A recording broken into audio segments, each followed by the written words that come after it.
like to call to order the March 7th meeting of the Clearwater City Council.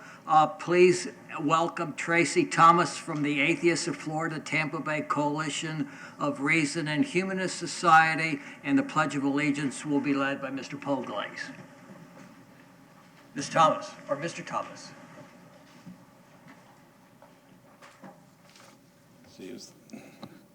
Can you hear me? Yes, sir. Okay, fine. My name is Jim Peterson, by the way, and our speaker was delayed by traffic, apparently. But ladies and gentlemen of the council, once again, I am privileged to come before this body to summon some thoughts about the foundational nature of our common enterprise, yours as public service in our city of over 115,000 residents, and mine as a citizen with all the obligations that maintaining our democracy demands. While an invocation is conventionally thought of as a conveyance for some denominational religious thought, it seems appropriate to invoke the wisdom of those who came before us. The intelligence of their thinking and their participation in the ever-ongoing struggle of human history have endowed our time with the gift of freedom, a flower that does not cease to grow, but which requires careful nurture to exist. The everyday demands of the life of our city can sometimes obscure the roots of our commitment to freedom, but it is often useful to reconnect with that past and touch once again the driving force of human history that is manifest over the 230 years of the American story. Our experience is not limited to the vast changes of our own narrative, but now lights the path of all humanity. For better or worse, leads the development of our species. Whether the condition of the natural world or the direction of our political and social rights and freedoms, we are called upon at all levels to use our best knowledge and our sharpest wit to secure what we have gained while continuing to develop all aspects of our individual and community potential. In no small measure, it is our greatest asset, the ability to think, to reason, that must be treasured and protected. It is the source of our greatest abilities and accomplishments. In law, it is the First Amendment of our Bill of Rights that is the shining shield of defense against all who would limit that freedom. The historical record and our own contemporary life have shown the importance of ensuring that no religious, political, or ideological group shall impose its hegemony over the mind of man, as Thomas Jefferson so eloquently put it. It is to you, our commissioners, that we have placed our trust, in that you are at the cutting edge of securing freedom and the flowering of liberty at the most intimate level of everyday life. Thank you. I pledge allegiance to the flag of the United States of America and to the republic for which it stands, one nation, under God, indivisible, with liberty and justice for all.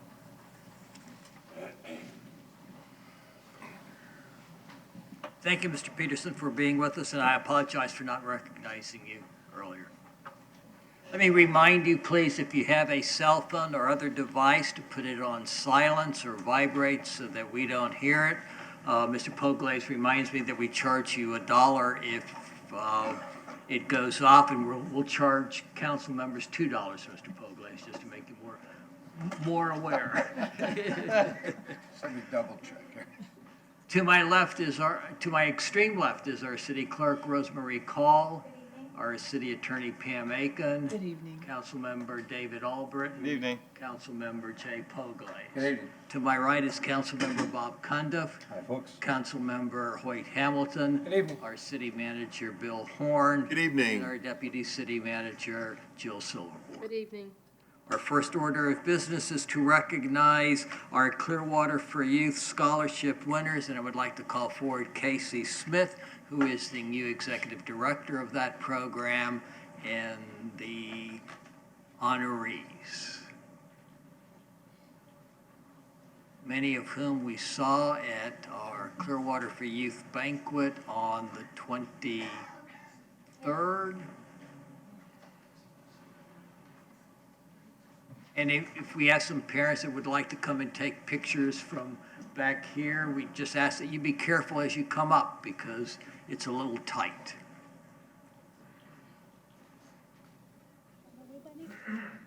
Thank you, Mayor, council members, and the city staff for your generous and continuous support of CFY. I'm so pleased and so honored to relay that at the celebrity banquet, as the mayor just referenced, we awarded 16 students, outstanding student leaders, $95,000 in scholarships.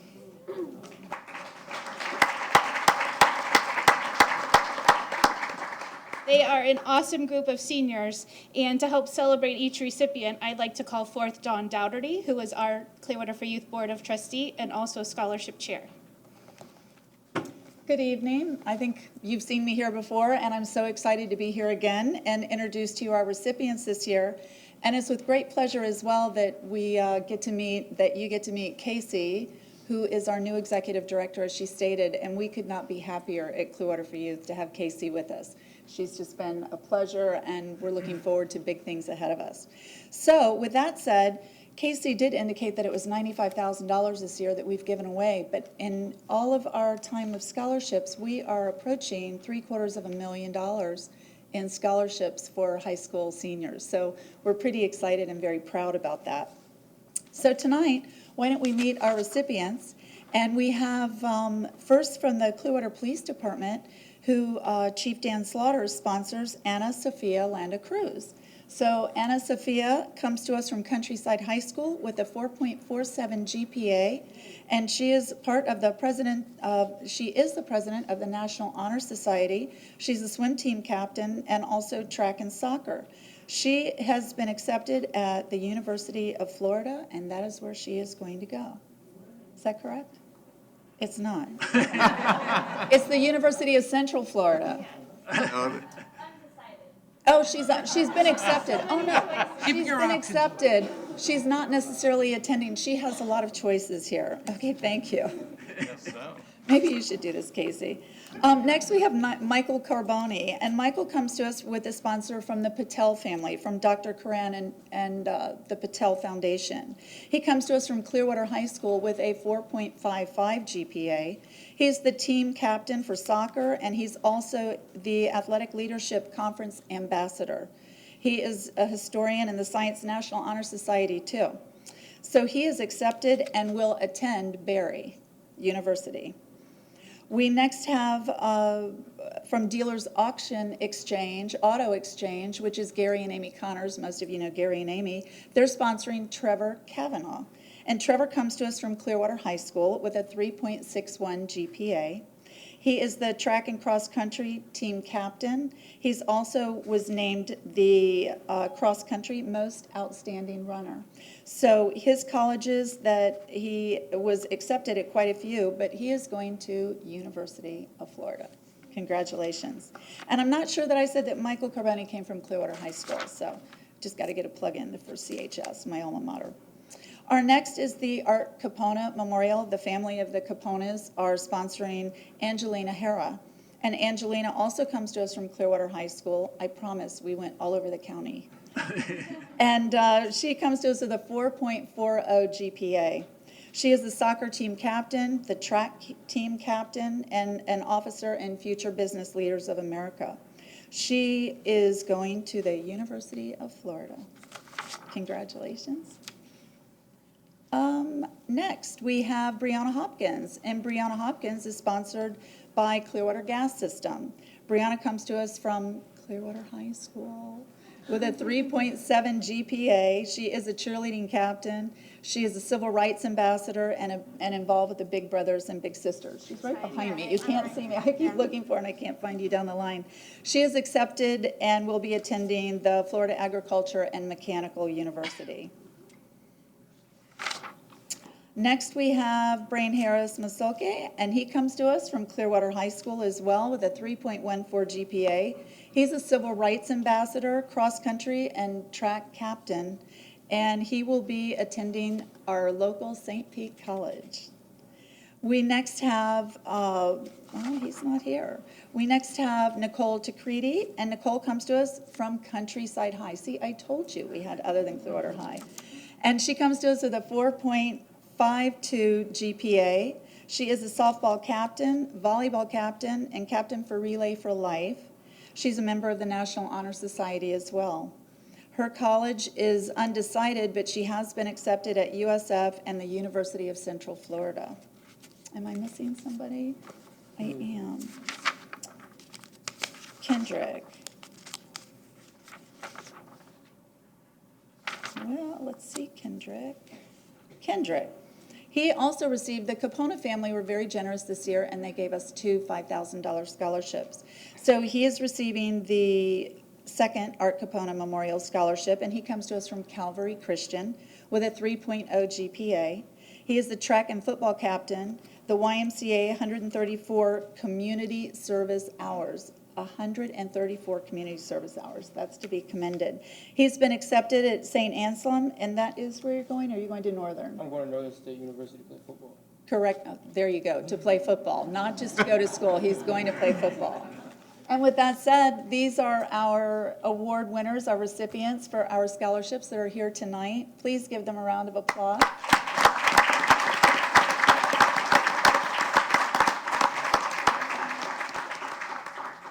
On behalf of all of us on council, congratulations. But did Mrs. Darty tell y'all that before you got your checks that you had to sing the fight song for the school that you're going to and at council tonight? She didn't? You know, Mr. Mayor always pulls one of these just to get you at the end. Would you like to? Absolutely, yeah. After they sing. Go right ahead. Go right ahead. Yeah, but they could probably do the Clearwater alma mater, I don't know. Congratulations, best of luck to you. Parents, you're welcome to get pictures for those of you who'd like to come up to the arm. Yeah, watch your steps coming across. Congratulations. Watch your step coming across. Okay, congratulations. I like eating this one first. Did you run over here? Oh. Yeah, don't, be careful. Congratulations. Yeah, watch your step, watch your step. Doing good. Well done. Congratulations. Well done, Kelsey. Thank you. Watch your step. It's all good. Just think. Yeah, I know, Don. Thanks. Okay. Hi. There it is. Very nice, thank you very much. Hey, how are you? Thank you for having us. We really appreciate it. Great. For those of you who may not be sports fans, this opportunity that Clearwater for Youth does is to give, our youth a chance to be active all day long and to recognize their accomplishments and then give them an opportunity to continue their education if that's the road that they decide to follow. So thank you to Clearwater for Youth for the many programs that they provide, not only for these older kids, but also for the younger ones, to give them a chance to get involved in Little League and youth soccer, swimming programs. It's just a myriad of different activities that they provide our young people, and we appreciate all the work that they do. Thank you to Clearwater for Youth and its sponsors.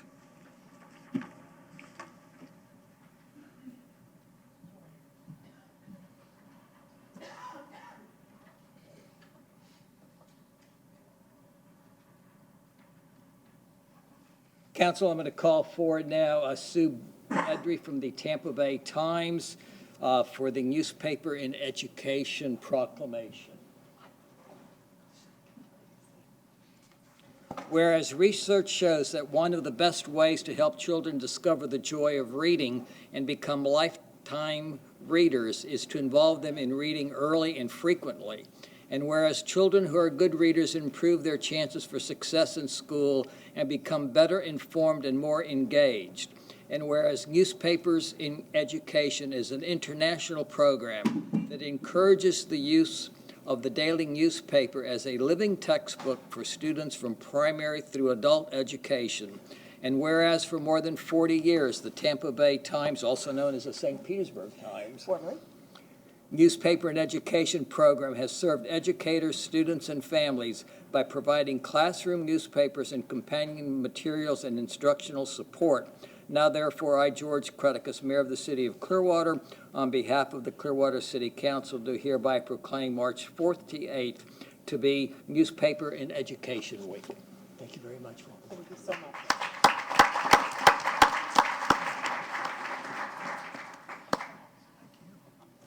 Thanks for everything you did. I did it for years when I was teaching at Clearwater. Awesome. What's your step? Congrats. Thank you. Council now call for the Clearwater Arts Alliance and the members who are here. We got a gang today. Yeah, Most of our board. good, all the board. Make a Yeah, big circle. yeah, y'all can be on both sides. Hello. Where, Oh, a happy circle. Whereas the opportunity to learn about the creative arts and to perform as artists, musicians, dancers, and other art forms is an essential part of a well-rounded curriculum. And whereas youth participating in the arts demonstrates increased ability to communicate effectively, improve attitudes towards school, and decrease dropout rates. And whereas arts education creates thinking and self-expression are important components in the development of innovative and critical skills needed for success in today's global economy and workplace. And whereas the arts are an integral to the development of social competencies, including collaboration and teamwork skills, effective communication, social tolerance, and self-confidence. Now, therefore, I, George Creticus, Mayor of the City of Clearwater, on behalf of the Clearwater City Council, do hereby proclaim March 2019 to be Youth Arts Month in Clearwater and call upon our citizens to celebrate and promote youth arts participation by visiting student art displays in the Clearwater Main Library and the SPC Clearwater Campus Crossroads Gallery. Ladies, thank y'all for all the work that y'all do. Thank you so much. Yeah. Yeah. Y'all want to go second? Yeah, we'll do. y'all- Thank you. Thank you so much. I'll stand guard over this. Thank you. Watch your steps as y'all go. That's a bad thing. Hey, Marlene.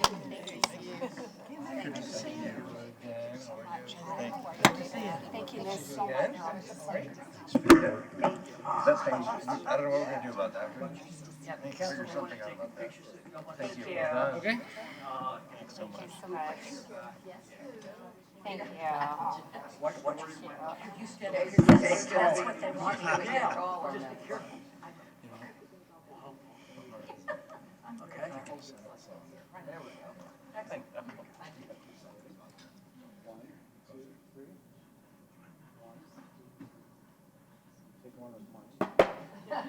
Just in case.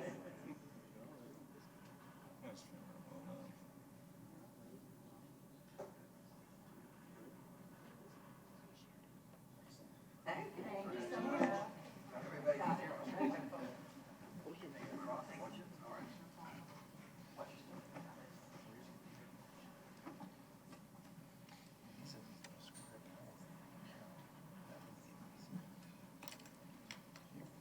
Council will now have Sarah Kessler from our engineering department, our environmental specialist.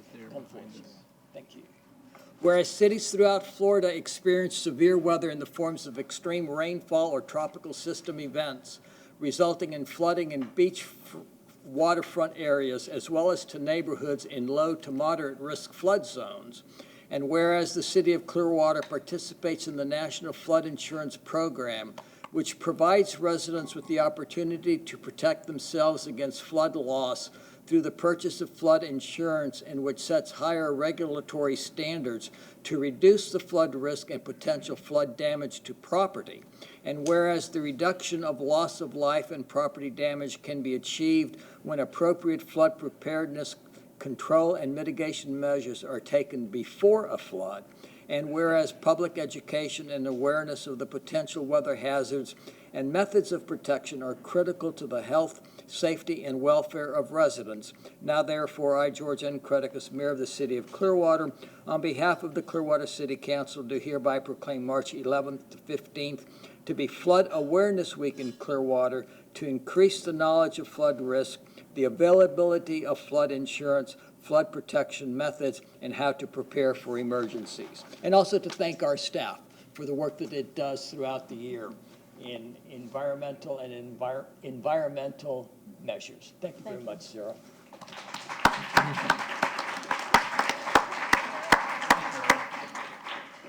Thank you.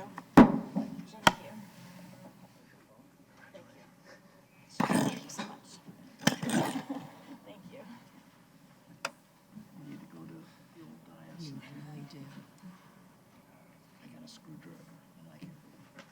And finally, council, we have a presentation from Samantha Alvarez, who is the board president of our Paint Your Heart Out Clearwater program.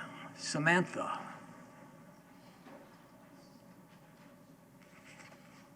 Hello, good evening. Hi, good to see you. Oh, okay, thank you. I'm Samantha Almaraz, Board President, and I'm here with the rest of the board for Paint Your Heart Out. Thank you for seeing us today. And what we are is a organization, nonprofit, made up of all volunteers, and our event is one day, once a year, where we paint about 12 homes in the city of Clearwater. And I want to say a huge thank you to the city of Clearwater and to the mayor for always helping us. We've been around for 27 years painting homes. On the slide, you'll see some of the pictures from our past paint days. Our next one is coming up on April 6th, so I invite you all to come out and join us, see what we do.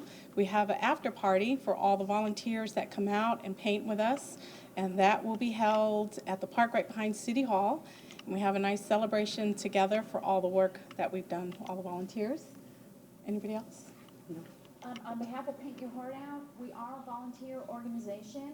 And Come to the microphone. Oh, sorry. on behalf of Paint Your Heart Out, we are a volunteer organization, and we wouldn't be able to accomplish what we do without our wonderful group of volunteers. You can find us on Facebook. We've been on the city's Facebook. We need volunteers. Anybody who would like to come out and help us, we'd love to see you. We like to take care of our volunteers. We have a wonderful party afterwards to celebrate what we've been able to accomplish in one day. We'd love to see you. You know, we thank you again for all of your support, and we look forward to many years here in Clearwater. Thank you. Why don't we introduce everybody to Samantha while you're... Okay. Excuse me, Madra Franklin Bell, and I've been doing it about 23 years. Terry Malcolm Smith, about 10 years, not as much as Madra, but it's a great program, and we'd love to continue it within Clearwater.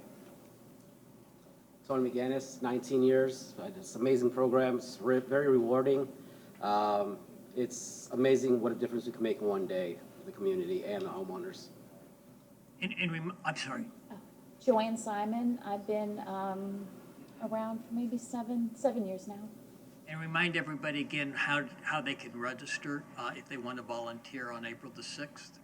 So we have an email address that you can email us, and it is pyhoc paintmyhouse@gmail.com. You can also find us on Facebook. And what's your Facebook? Paint Your Heart Out? It's Paint Your Heart Out Clearwater. Okay, great. Very good. Please come. Thank you.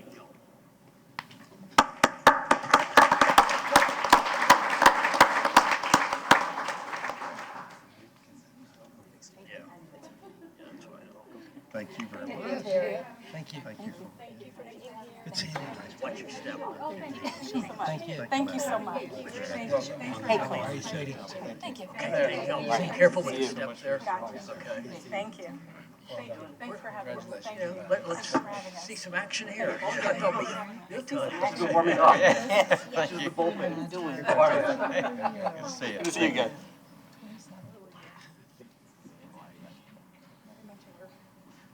Council, are there any addition or corrections to the minutes of February the 21st? Move to approve. Second. Motion's been made and seconded to approve the minutes of February the 21st. All in favor say aye. Aye. Opposed, no. Motion carries unanimously. Anybody from the public wishing to speak to an item that is not on the agenda? If so, please come forward at this time. Make sure we have a card filled out, and please give us your name. Good evening, Mayor, council members. My name is Rudy Michalek. I am filing a complaint of conflict of interest related to the recent vote by the City Council awarding 27 reserve units to Decade Properties on February 7th at the City Council meeting by a vote of 3-2 with Albitron, Hamilton, and Pograves voting in the affirmative. I believe that Mr. Hoyt Hamilton had a conflict of interest and should have reclused himself from the vote. In summary, Mr. Hamilton, his family, and related businesses filed a hotel density reserve application as early as December 2017 for 49 units from the reserve, which only had 35 units available. All 35 units were allocated to this application, HDA 2017-12002, and placed on the Planning Department's distribution log under pending. The remaining reserve was 0, and during the entire application process continued to be 0. It appears no activity took place on this application, and it was never brought before the City Council. Decade Properties was working with the Development Review Committee as early as June 2nd, 18, on an application. Mr. Mark Perry of Clearwater Planning and Zoning has stated several times to myself that it's illegal to sell or give reserve units from one property owner to another. On October 1st, 2018, the Hamiltons withdrew their 35-unit request via email. On October 1st, a letter signed by Bruce Angst for Decade Properties submitted an application for 850 Bayway Boulevard, noting these units are available pursuant to the withdrawal of HDA 2017-12-002. There is a question to which of these came first, the withdrawal or the application. As of October 1st, 2018, no public notice was given of the availability of units from the density reserve, and therefore no potential developers had an opportunity to apply. During the two council meetings on January 17th and February 7th, Mr. Hamilton voiced a strong support for Decade Properties and voted for approval. Owing to the documented history, which I will pass out in a moment, of Councilman Hamilton as regards to his original application for the units, and actually it was his brother, Ken, that signed that application.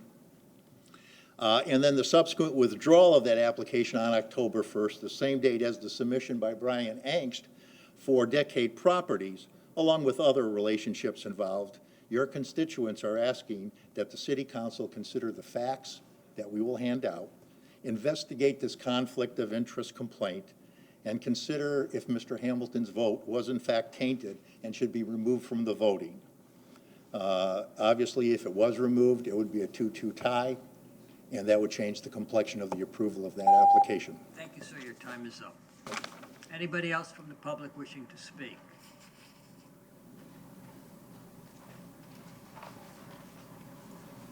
Elizabeth Daniels here on behalf of the Clearwater Arts Alliance, and we don't have any objections, but we're real happy about things that we see in Clearwater with the lovely new murals, the Dali exhibit at the Second Century Gallery, et cetera. So just wanted to say how excited we are to see those kinds of things coming in our community. I wanted to point out also to you, council members, and to all of you here in the audience today, that in the galleries right around you here in the library, just this past Sunday, 120 wonderful pieces of art from our young students countywide went around, and awards were given by Clearwater Arts Alliance to the 18 top winners adjudicated from all over the county. Now, this was K through 8, so this is the youngest group, but they're really talented, lots of beautiful things to look at. So wanted to point that out to y'all and celebrate what the proclamation was about, really be about enjoying our youth art endeavors this month. Also wanted to point out that we very recently collaborated with the library, had a very successful event in late January called the Indoor Art Walk, which was here in the facility, and had a very nice evening, fun evening, and the artists were very, very pleased with all that. One last thing, too, wanted to bring to you today. I don't know that you all have seen or have had. We very recently, over this last summer, developed and researched a wonderful guidebook to encourage private developers to help with the public art. We know the city is doing a lot through the ordinance, but we are very excited about being able to help facilitate this with other private developers. So I just have a brief handout for each of you with one of these brochures and with pictures from our successful, there were probably a couple hundred people here Sunday with the parents being excited about their children receiving the awards. So I wanted you to see that and just share that with you. And thank you very much. I just have one for each council. You can give it to the clerk. Great. If you'll pass those, I just have a supply for each. Thank you very much. Thank you, Ben.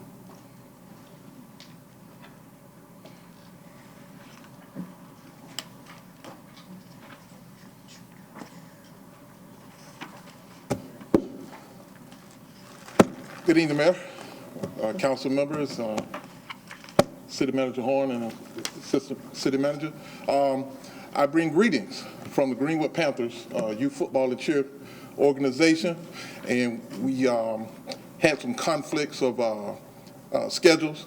So when the Outback did their presentation last month, we weren't able to actually make it.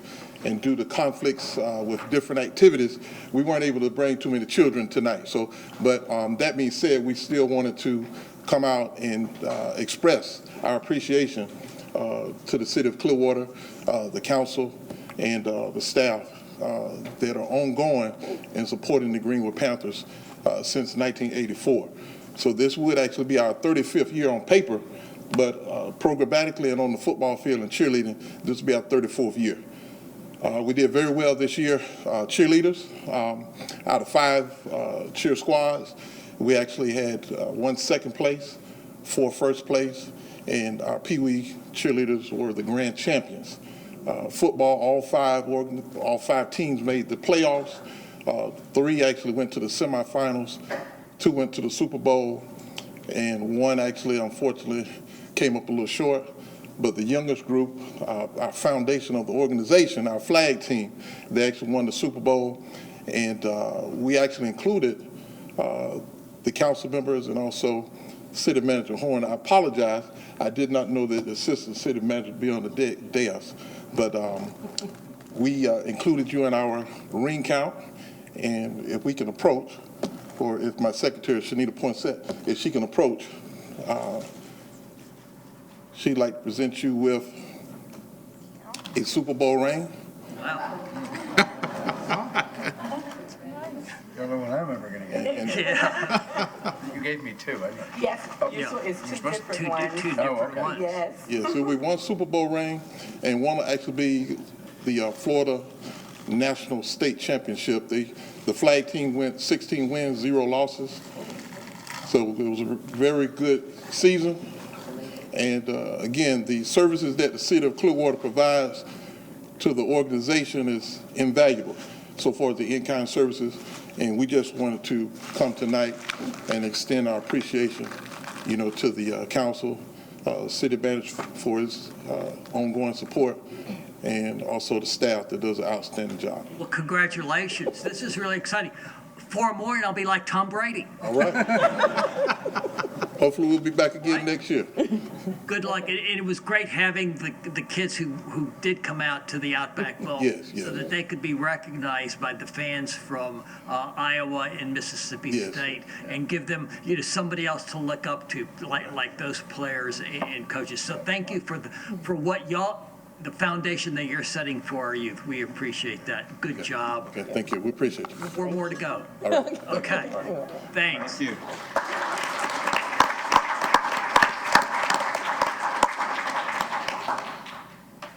Anybody else from the public to speak to an item that is not on the agenda?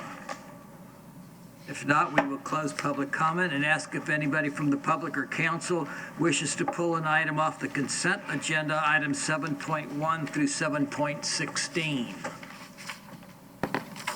Move to approve agenda item 7.1 through 7.16. Second. Motion's been made and seconded to approve the consent agenda items 7.1 through 7.16.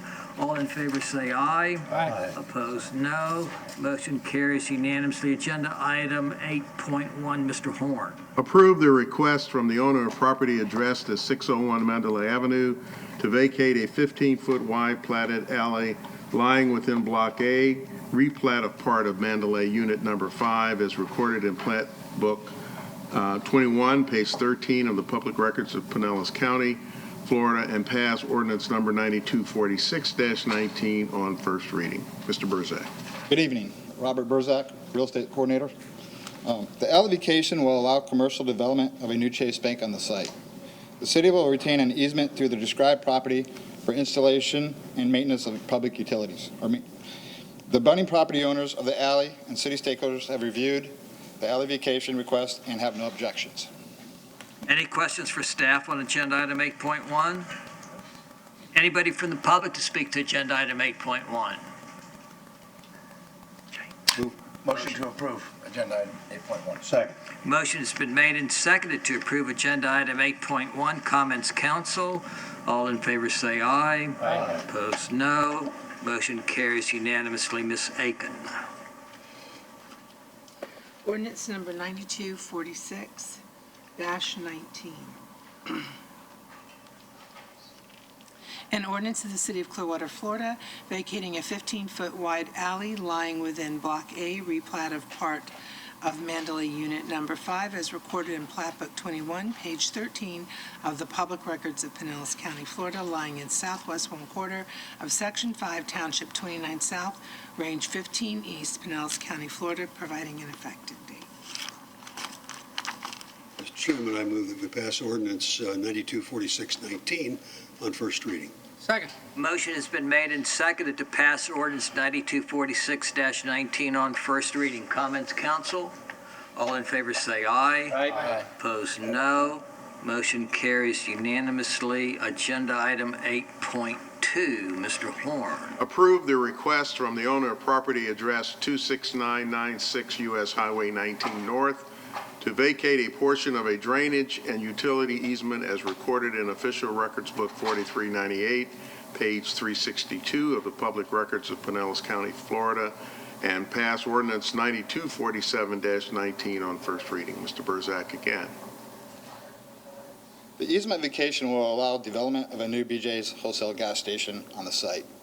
The easement vacation is dependent upon the property owner granting a new drainage and utility easement to the city and paying all costs to relocate the utilities. City stakeholders have reviewed the vacation request and have no objections. Questions for staff on agenda item 8.2. I have a note here, council, on my, does everybody have the same note I about? don't have a note, but wasn't this one that has to be advertised, since it's advertised, but we're not taking any Yes, action? but after the work session, legal reviewed the item and decided to go ahead with the first reading. If we do not have the easement document by the second reading, then we will pull or rather, deny second reading. Okay, so this way it doesn't hold it up. Doesn't hold it up, just in case. Okay. Any other questions for staff on 8.2? Anybody from the public to speak to agenda item 8.2? Move approval of agenda item 8.2. Second. Motion has been made and seconded to approve agenda item 8.2. Comments, council? All in favor say aye. Aye. Opposed, no. Motion carries unanimously. Ms. Call. Ordinance number 9247-19, an ordinance of the City of Clearwater, Florida, vacating a portion of a drainage and utility easement as recorded in Official Records Book 4398, page 362 of the Public Records of Pinellas County, Florida, lying in southwest one quarter of Section 30, Township 28 South, Range 16 East, Pinellas County, Florida, providing an effective date. Move to pass ordinance 9247-19 on first reading. Second. Motion's been made and seconded to pass ordinance 9247-19 on first reading. Comments, council? All in favor say aye. Aye. Opposed, no. Motion carries unanimously. Agenda item 9.1 is a second reading. Ms. Aiken. Excuse me, I've got my ordinances a little bit out of order here. Here we go. 9.1, ordinance number 9224-19, an ordinance of the City of Clearwater, Florida, amending the future land use element of the comprehensive plan of the city to change the land use designation for certain real property located on the south side of Union Street, approximately 1/2 mile east of North Highland Avenue, whose post office address is 1625 Union Street, Clearwater, Florida, 33755, from institutional I to residential urban RU, providing an effective date. Move to adopt ordinance 9224-19 on second reading. Second. Motion has been made and seconded to adopt ordinance 9224-19 on second reading. Anybody from the public to speak to this motion? Comments, council?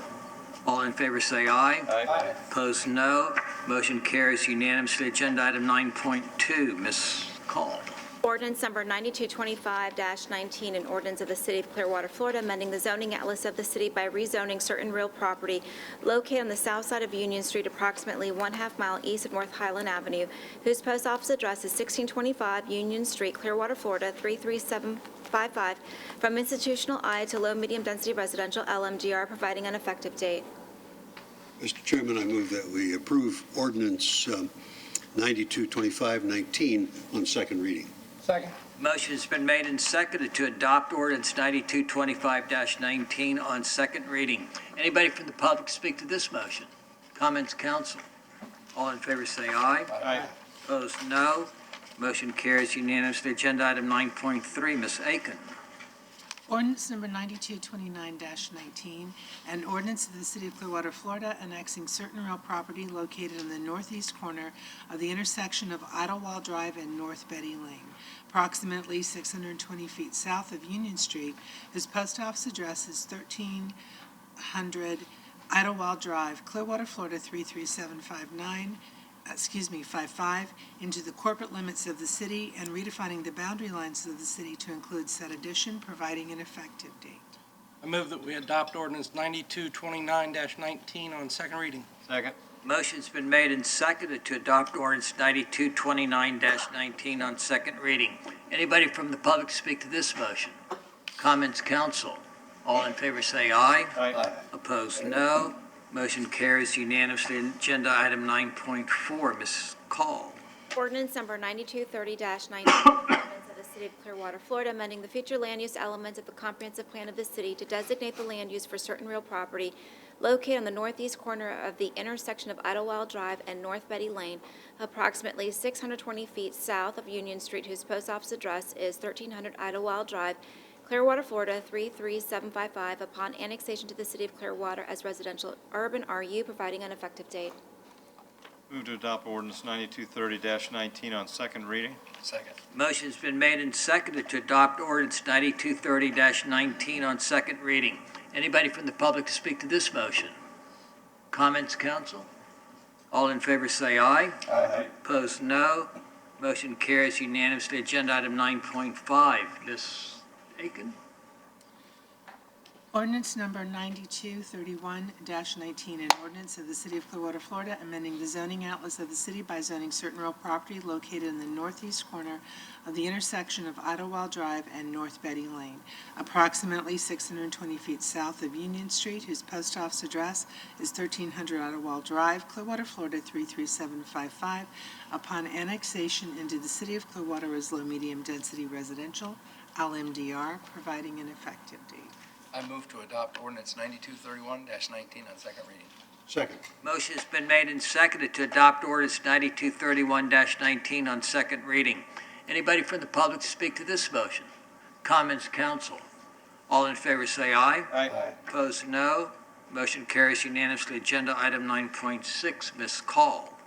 Ordinance number 9232-19, an ordinance of the City of Clearwater, Florida, annexing certain real properties located generally north of Drew Street, south of State Road 590, and within 1/4 mile west of North McMullen Booth Road, whose post office addresses are 3041 Grandview Avenue, 510 Moss Avenue, and 3025 Merrill Avenue, all within Clearwater, Florida 33759, into the corporate limits of the city, and redefining boundary lines of the city to include said additions, providing an effective date. Move to adopt ordinance number 9232-19 on second reading. Second. Motion has been made and seconded to adopt ordinance 9232-19 on second reading. Anybody from the public to speak to this motion? Comments, council? All in favor say aye. Aye. Opposed, no. Motion carries unanimously. Agenda item 9.7, Ms. Aiken. Ordinance number 9233-19, an ordinance of the City of Clearwater, Florida, amending the future land use element of the comprehensive plan of the city to designate the land use for certain real properties located generally north of Drew Street, south of State Road 590, and within 1/4 mile west of North McMullen Booth Road, whose post office addresses are 3041 Grandview Avenue, 510 Moss Avenue, and 3025 Merrill Avenue, all within Clearwater, Florida 33759, upon annexation into the City of Clearwater as residential low RL, providing an effective date. I move that we adopt ordinance 9233-19 on second reading. Second. Motion has been made and seconded to adopt ordinance 9233-19 on second reading. Anybody from the public to speak to this motion? Comments, council? All in favor say aye. Aye. Opposed, no. Motion carries unanimously. Agenda item 9.8, Ms. Call. Ordinance number 9234-19, an ordinance of the City of Clearwater, Florida, amending the zoning atlas of the city by zoning certain real properties located generally north of Drew Street, south of State Road 590, and within 1/4 mile west of North McMillan Booth Road, whose post office addresses are 3041 Grandview Avenue, 510 Moss Avenue, and 3025 Merrill Avenue, all within Clearwater, Florida, 33759, upon annexation to the City of Clearwater's low-medium density residential, LMDR, providing an effective date. I move to adopt ordinance 9234-19 on second reading. Second. Motion has been made and seconded to adopt ordinance 9234-19 on second reading. Anybody from the public to speak to this motion? Comments, council? All in favor say aye. Aye. Opposed, no. Motion carries unanimously. Agenda item 10.1, Mr. Horn. Ratify and confirm an increase to contract number 900075 with Heath Consultants, Inc. in the amount of $100,000 to provide natural gas line locating services and authorize the appropriate officials to execute same. Mr. Langill. Good evening. Brian Langill, Assistant Director for Clearwater Gas System. This is our contractor that does all of our line locating of our gas mains and service lines that are in the ground. We're required to locate all of our facilities as part of the state regulations for Sunshine One Call. Whenever there's construction activities going on, all utilities need to be located. We were running low on funds and needed additional money to get us through the end of the contract period. This is due to an increased workload because of tickets, more construction activity going on in Pinellas County and Pasco County as well. So we've seen a significant increase with that. So we're in need of additional funds. Questions for staff on agenda item 10.1? Anybody from the public speak to agenda item 10.1? Move approval of agenda item 10.1. Second. Motion has been made and seconded to approve agenda item 10.1. Comments, council? All in favor say aye. Aye. Opposed, no. Motion carries unanimously. Agenda item 10.2, Mr. Horn. Approve a utility work by highway contractor agreement with the Florida Department of Transportation in the amount of $183,755 to remove natural gas mains along State Road 52 from the Suncoast Parkway to U.S. Highway 41 and authorize the appropriate officials to execute same and adopt Resolution 19-05. Mr. Langill again. This is a road widening project along State Road 52, which is our northern boundary of our distribution system. This contract will allow the FDOT to go ahead and remove our gas lines when they are in the construction phase, and then it's still on our responsibility to add new gas lines in the appropriate area for the road project. Questions for staff on 10.2? Anybody from the public to speak to agenda item 10.2? Move approval of agenda item 10.2. Second. Motion has been made and seconded to approve agenda item 10.2. Comments, council? All in favor say aye. Aye. Opposed, no. Motion carries unanimously. Agenda item 10.3. Resolution. Sorry. You get the resolution. Resolution 19-05, a resolution of the City of Clearwater, Florida, approving the execution of a utility work by highway contractor agreement with the State of Florida Department of Transportation regarding removal of natural gas mains and facilities for the improvement project for State Road 52, Schrader Highway, from west of Suncoast Parkway to east of US 41, providing an effective date. Move to adopt Resolution 19-05. Second. Motion's been made and seconded to adopt Resolution 19-05. Comments, council? All in favor say aye. Aye. Opposed, no. Motion carries unanimously. Agenda item 10.3, Mr. Horn. Yes, Mayor and Council, since our relocation, all of you at various times have expressed an interest in discussing or talking about the demolition of the old City Hall. You all wanted to do it on Monday. We had some key staff not here. And so its placement on the agenda tonight is to allow you to have that opportunity to discuss and give the council, give the staff some guidance on what direction you'd like to go. Since Mr. Albritton was first to bring it up, at least here, I'll let you go first. Mr. Okay, Albritton. well, my concern is to show movement on Imagine Clearwater, and I think that the demolition of City Hall, since we've moved out, should start. But this afternoon I had a chance to talk to our Mr. Maxwell on a couple of concerns that that he had. So I may let him describe to you what those concerns were as far as parking for some events that are coming up, because as you know, Harbor View Center the end of this month is going to be coming down. And I think we need to be thinking about some of the events that are in play right now and how we're going to park them. I do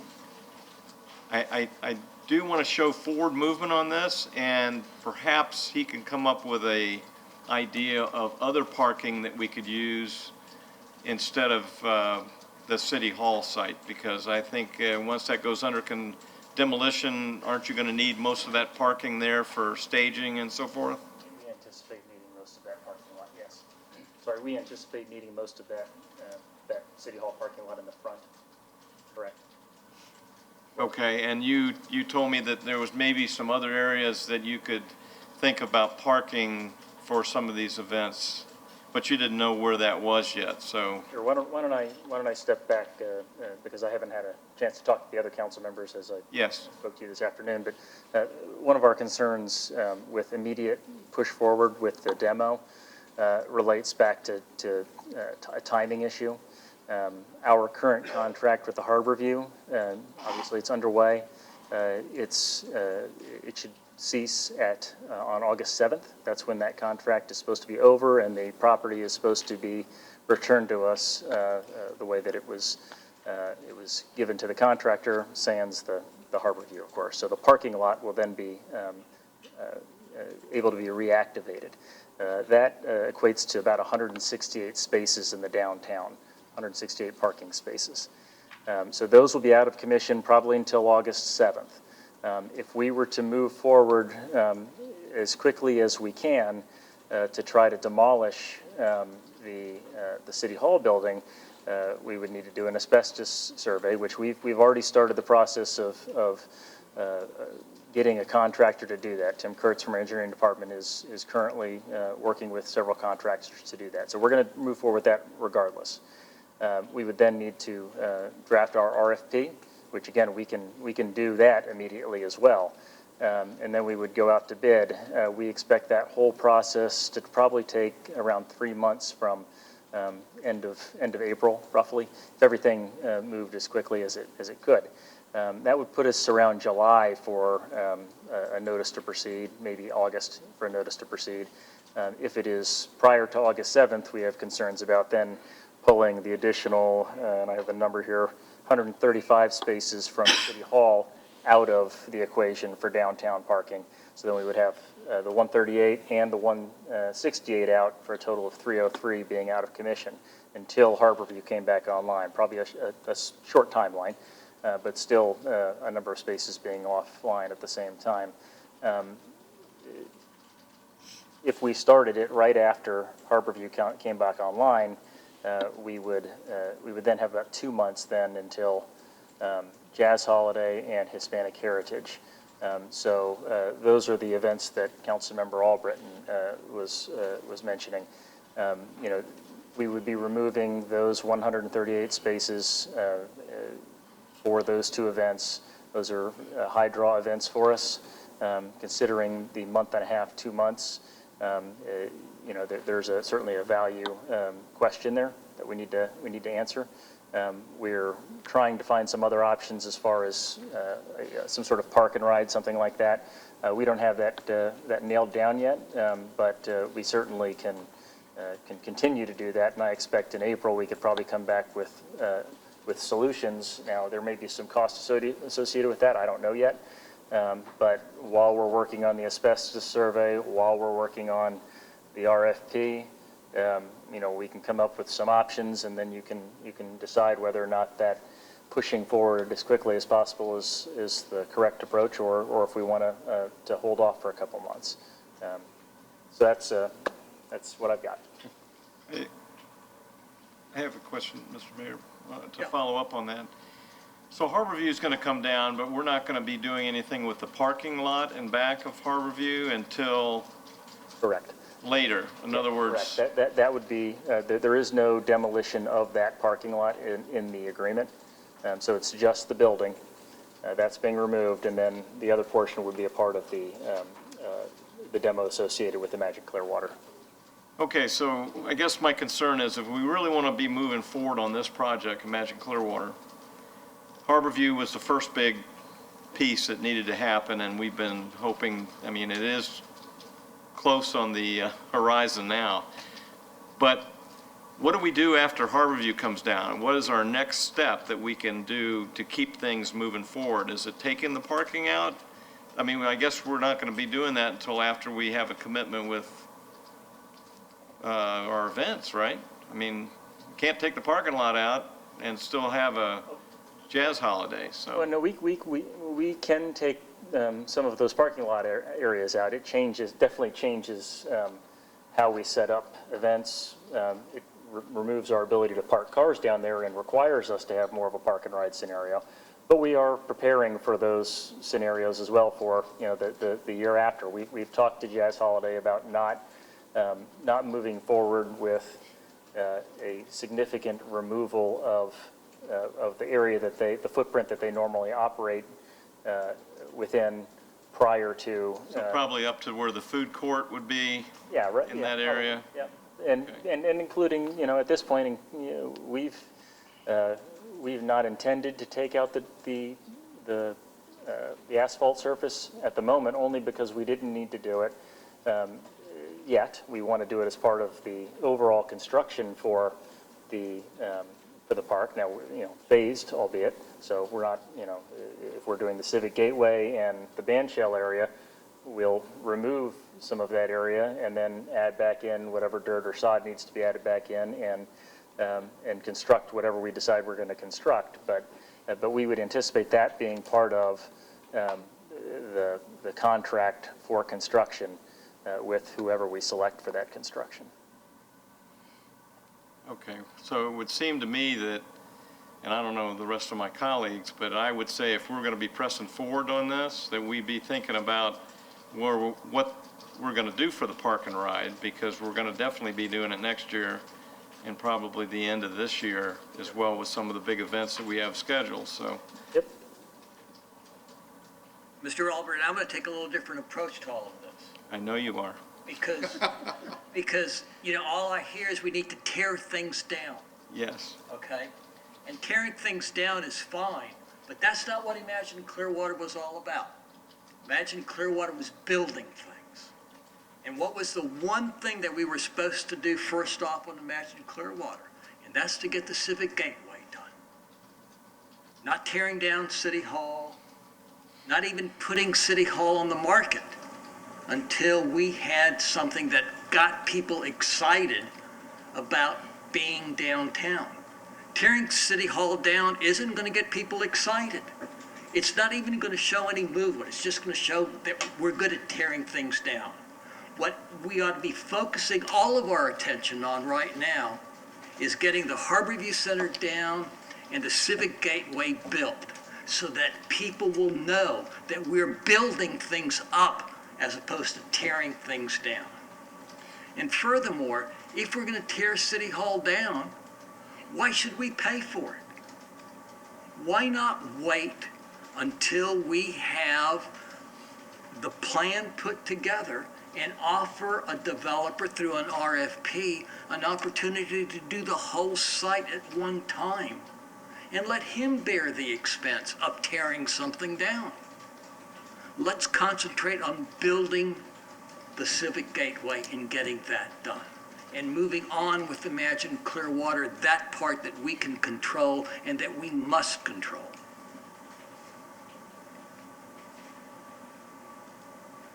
That's my 2 cents.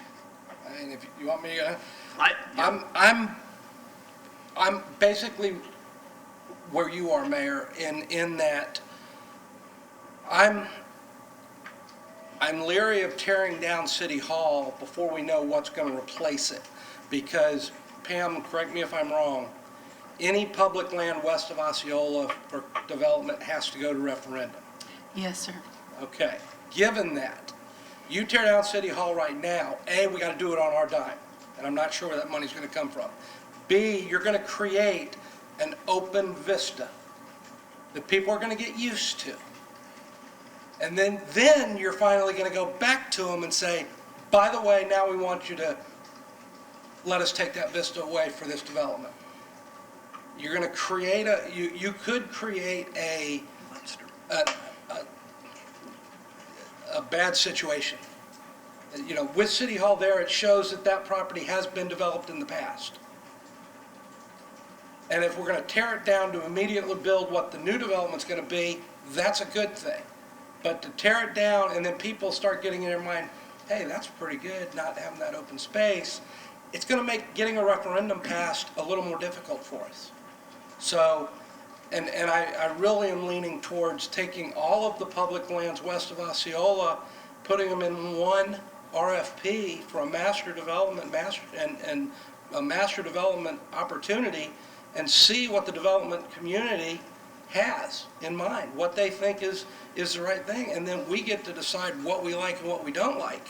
But, you know, kind of go at it at that thing, because to me, the only part right now, yeah, I'd love to tear it down too, but if we tear it down now, it's on our dime, and I don't know where that dime's coming from right now with some of the other things we've committed money to, and again, I don't want to create a visual that is going to make further a future referendum that much harder to convince the taxpayers and the voters that this is a good thing.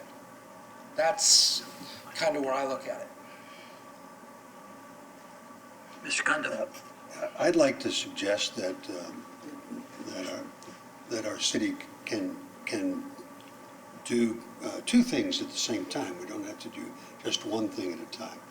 We can work on tearing Harborview down, and we can also work on that RFP for a master developer and work on what's going to replace Harborview for a structure in addition to the gateway, and then what's going to replace City Hall, what's going to be built on the Pierce Street property. And if we work on all of that at the same time, I think the city will see that we are moving ahead, we're not dragging our feet, and we can get some beautiful things accomplished. Thank you, Mayor. So this is an interesting conversation. For me, we were going to talk tonight about a policy to demolish, because we've had one-on-ones. So it was not a matter of if, but when. And there's several things that come into mind, referring to the timeline that Mr. Maxwell talked about. August the 7th, I think the Harborview is supposed to be down, so that leaves 2 months until Jazz Holiday. Now, if there's going to be, so let's take off the table the taking down the City Hall, just for a second, but a policy to do something with that site. So there's a lot, whether a developer has to do it or the city does it, there are questions. Are there going to be problems with Pierce Street? Is there going to be problems with Water's Edge? All these different things that still have to be answered, the asbestos abatement. There's a lot of things that we could be, that you say we're already doing now. Do we need a policy to codify that to make sure that we go forward? Because we know it's going to come down at some point. No, There's going to be responsibilities. Absolutely. The asbestos abatement needs to be done regardless. At some point, something will happen to the building, and we will need that asbestos abated. Right. So if the Harborview is gone by August the 7th, that leaves 2 months until Jazz Holiday. Now, still considering that maybe we take it down, we go as soon as possible, that leaves 2 months till Jazz Holiday with the internal work. Okay with them using, right. But really it's the choice of the contractor. I got that correct? Okay. So I would ask, and maybe it's economic development, I'm not sure who would answer this question. So from a developers, they're paying attention. They know we're serious now. We've moved out of City Hall. We're taking down the Harborview Center. So to really sort of create even more momentum to show them that we're serious is a site that is clear of all buildings, to include Harborview and City Hall. Is it more attractive to a developer to have wiped slate clean properties? I mean, do you consider putting feelers out now to see if there's interest in both sites? They know we're doing Imagine Clearwater. They know Harborview's coming down. How do we know if a developer wants it all cleared, if it's going to be better? And as I understand, the City Hall is not going to be near the demolition price tag that the Harborview is what I've heard. And so we're talking less than 200,000 or something. I don't know if that sounds accurate. Yeah, we don't have any estimates. So that's, I would just wonder in the developer world. It should absolutely be less intense. Yeah. So in a developer's world, I'm just, if there's interest out there, I'd like to find out now. And if that interest needs to have us take that City Hall, get all of that background work done, everything ready to go, at the very least, I'd like to be, I personally would like to have all of those questions answered from an engineer standpoint, internal standpoint, so that we're ready to take it down, or developer takes it down. I understand we have to have park and ride, we have to have parking solutions going forward just because of those two events. But after those events, it is absolutely a park and ride situation. And if we're doing initial work on the City Hall site, I don't see where we lose all of those spots at the City Hall. Right, we'd have to get a little further along in figuring out what kind of room they would need to do all of the staging, the ingress egress for the entrances.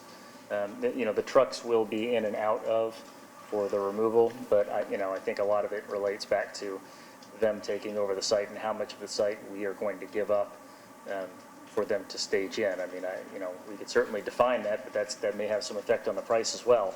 If we minimize the site for them to stage in, that may have an effect on that cost. I would have to leave that to Tim and company. The alternate side for me, of the mayor's and Councilman Hamilton's argument is that if we leave this up, and for whatever reason, Imagine Clearwater's delayed, we're not able to proceed, we're not able to go forward, we've got this white elephant sitting there that doesn't reflect well, and I think it's much more attractive as a clean slate, open waterfront, to where we can get somebody really interested for Imagine Clearwater. So those are my 2 cents. Given the reduced cost to take it down, and I think the perceived opportunity with no City Hall there is a little more exciting for me personally. It would be nice also to have one referendum for all the properties rather than 3 separate referendums for each piece. And if we do it with a master planner, even before City Hall goes down, that will speed up a referendum. The planner can show us what it's going to look like, and we take that to the voters then to see if that's what they would like. Yeah. Mr. Hamilton? I can promise you in the development community, whether there's a structure on the site or not makes 0 difference to the development community. They're looking at what are my boundaries, how big is the piece of land I'm working with, what is the site, what is the, what am I allowed to do with it? What's on it makes no difference, because these guys are experts and very used to coming in and scraping clean a site and start and to create the blank slate. Again, I don't, as the mayor alluded to, I'm not sure we need to pay to clean the slate. I think the developer, when we get to that point, is probably going to be willing to pay. If it can be done for $200,000, which I'm not sure that's true. A developer that's going to have the opportunity to develop the property we're talking about, $200,000 is nothing to roll into the cost of doing the development. So. And I think we also have to keep in mind, what have we seen happen in other communities? They've come in and put pieces of property together. They don't look at just one block. We've got several blocks that are going to be available, for redevelopment. And if we're only going to concentrate on one site and one block, I think we're shortchanging our community in saying, hey, let's just market the City Hall site. Mr. Albert. I wasn't necessarily thinking we would start at City Hall, but it shows the community that we are moving forward. I understand what your arguments are, and if it does save us money, that's fine, but in order to get a developer, how long have we been talking about Magic Clearwater? Then I haven't heard anything about developers stepping up saying, oh, I've got a great plan. So they really probably are not going to come out till they see that we're serious about starting something down there. And to me, this just shows that we're wanting to start something. Now, again, Mr. Albritton, you're forgetting what was told to us at the beginning. Where were we supposed to start? I understand that. No, I understand that. We were supposed to start at the gateway. And we start at the gateway, but I just don't want to see us doing, as Dr. Cundiff said, putting one ball in the air at a time. I think now that we've committed to Harborview, let's move forward. Last summer I said, why don't we start on the retention pond area? Do something. Really, let's just start on something. Well, I don't want to see Harborview come down and then it's going to be 6 months until we decide to take the parking lot out, and then another 6 months until we get developers interested in doing something. And developers aren't going to come to us overnight and just say, here's our plan. It's going to take, you got to factor time in that. So I want to keep things moving as best we can. But when each of us comes up with a different idea that needs to be considered, it slows the process down. And it sends mixed signals to staff, and it sends mixed signals to the community. And if we just stay focused right now on the most important thing, take the Harborview Center down. We've already done that. But we haven't seen anything about what we're going to do with the Civic Gateway, which was supposed to be the first thing that we do. Because we keep saying, well, let's do this, let's do that. What about here? Let's decide that this is what we're going to get done, and let's just do it. Then let's bring it forward to us and let's talk about the Civic Gateway. We haven't even talked about that yet. Exactly. But that's part of nobody wants to admit it, but part of that is our fault. Because we keep telling staff something different. And we get sidetracked, like we got sidetracked on what we're going to do with the amphitheater. And we spent how many months talking about the amphitheater, pavilion, or whatever else you want to call it. This whole project we're going to have lots of decisions to make on this whole project. I just want to get into it. That's all I want to do.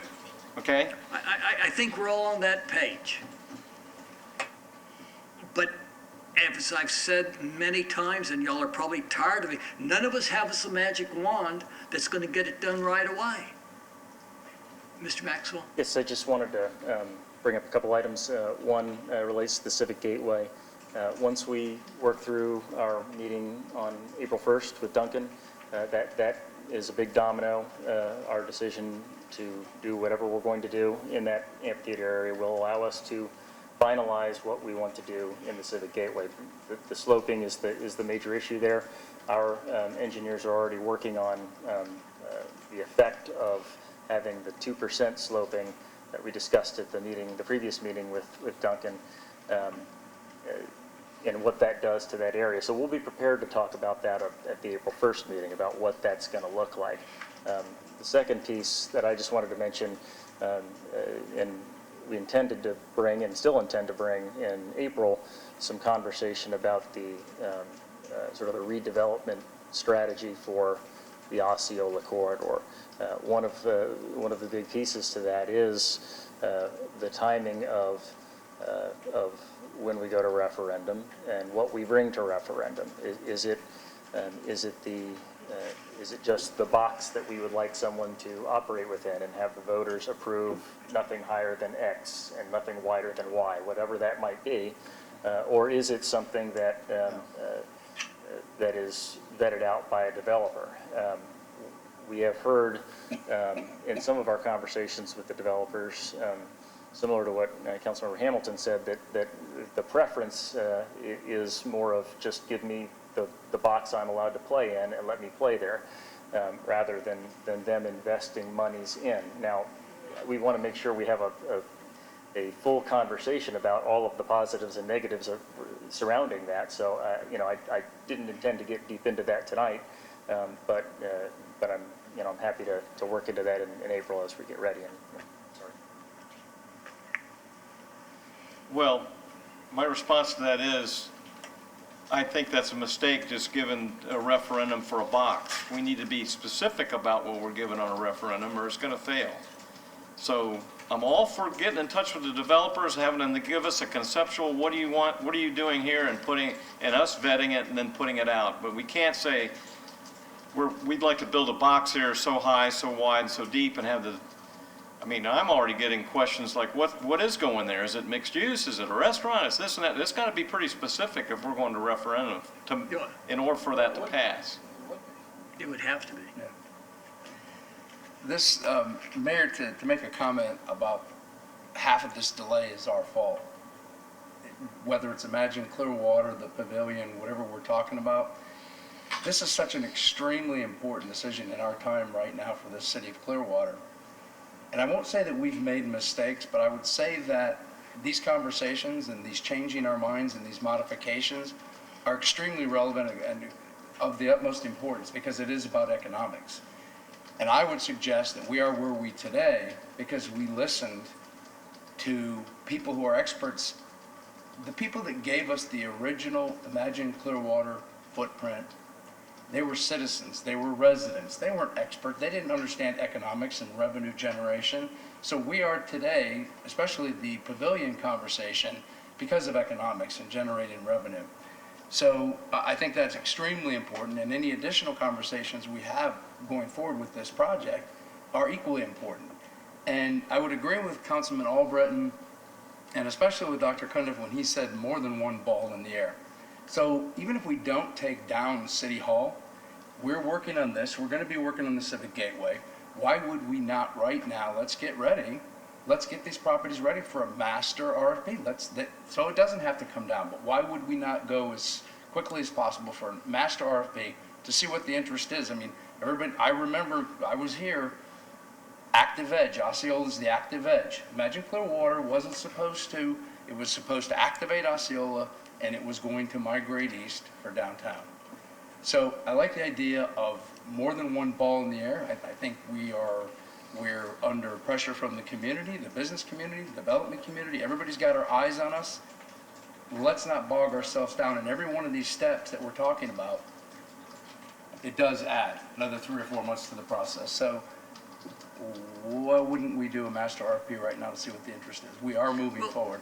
But again, maybe you're not understanding what I said, or maybe I didn't say it the right way. I didn't say that it was our fault, but we're part of the fault. But necessary. I think it's necessary. And the conversations that we've had are fine, and they are necessary. Right. But don't criticize us for not moving forward when we're slowing down and trying to have these. Anybody's criticizing anybody. We're just trying to have these discussions as to what's going on. Right. We've been told that they're already working on these things, maybe not at the speed that you would want, okay? But things are being done by staff that haven't come to mind yet. But that doesn't mean that they're not, that they're only tossing one ball at a time. Right. You know, sometimes we sell short our staff because they're not doing what we specifically want them to do. Well, what would be, let me ask you this, and then we can direct this question to staff. We're working on these things with City Hall. How do we get, what would be the expected, what's an anticipated time frame when we would go with a master RFP for all these multiple properties we're talking about, the CMA lot, the City Hall site?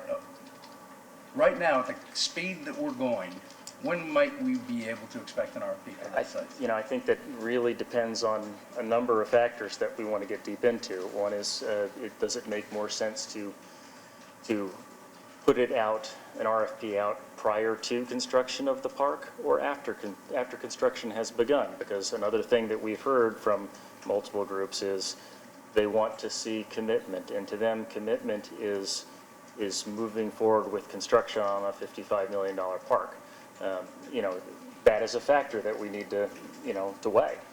So there are a number of different elements like that we need to put out on the table during that discussion of the redevelopment strategy and really flesh out with you all so that you've got the information you need to make those decisions. I think we need to bring that out and just sort of lay it all out for you. But it is a complex group of issues that are all intertwined, and there'll be positives and negatives depending on all of the answers that you give us. Answer the question this way. How long typically does it take to issue an RFP of what we're talking about? Pam? We have not issued an RFP of this scope and scale before. This would not be a typical RFP at all. And I agree with Micah that this is going to take a lot of time and discussion for preparation. This will be a lengthy process to get the RFP prepared. So I can't give you a set amount of time. I think as I've been talking to council, I've told them I think it would take no less than 6 months. That may be conservative, depending upon what we want to include in that RFP. This will not be fast, just to get it done. And the other thing I think we need to keep in mind is imagine Clearwater had 3 main parts that we were to address. The Civic Gateway, the green area in the park, and the swamp. The swamp. Well, I didn't want to use that word. The lake area. Yeah, that was going to be what was going to be done first, and then we were going to be looking at the rest. What was that, Joe? Ms. Silverberg? And there was 5 years set aside for that first phase. Yeah, that was going to be the first phase, and we keep losing sight of that. Mr. Hamilton. Well, I said when we started this whole process, I said, the final product is going to be something that's going to be there for generations. Yeah. And it's much more important in my mind to get it done right than to get it done fast, to just, really get.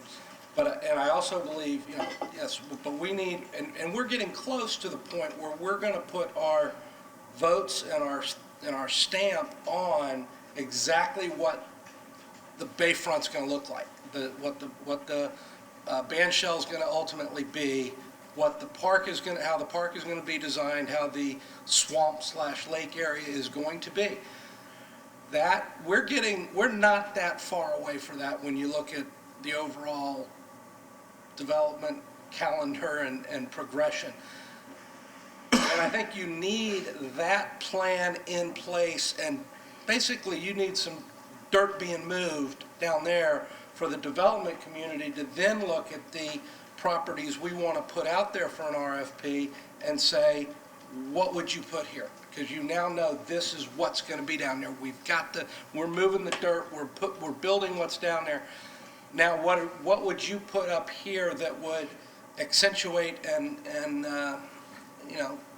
work together to create more vibrancy and energy in our downtown? Mr. Kondo. We've had pictures of that park for years, and anybody who wanted to develop around it would only have to look at those pictures in order to design along Osceola. I don't see why we can't do both at the same time. You have legal staff that works on the RFPs along with you guys. What's everybody else going to do while that happens? Might as well start those RFPs today, and 6-8 months from now The RFP will not be prepared by my office. So it's not, we will review it certainly, but we will not do the preparation of the RFP. The sooner we get the RFP, the sooner we can have a referendum, because we know what we're going to put up. Mr. Albrecht.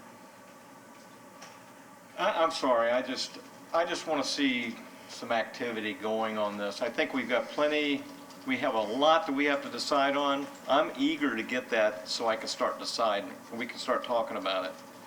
What I've seen over the years, being involved with committees and being close with the city on projects, is we have a wave of good economy and bad economy. And it seems like we don't move fast enough to hit those waves where we're on the top of the, I mean, we start talking about it, and by the time we're ready to go, it's in a slump and nobody wants to do anything. You aren't going to find developers if we hit a slump, because they're not going to want to do that. Things are good now, and that's why I am so eager to get things moving, because we have a beautiful, this is a beautiful project, and we will attract developers that want to be part of this, but we have to get going on it. And I really don't care where we start. I mean, Harborview is a big piece of it for me.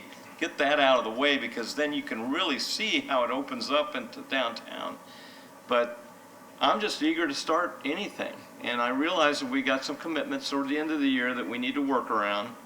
I don't want to be throwing a wrench into that, but at the same time, we need to be thinking of how we can, if you need to put that park and ride stuff together, now's the time to do it, because we're going to be needing it. And I don't want to see that coming up in a couple of months going, well, we got to figure out how we're going to move people around. Let's be thinking about it now. So I'm just saying, I don't know. I was a remodeling contractor for 39 years, and if I didn't get like 8 balls in the air at one time, I couldn't get through my project.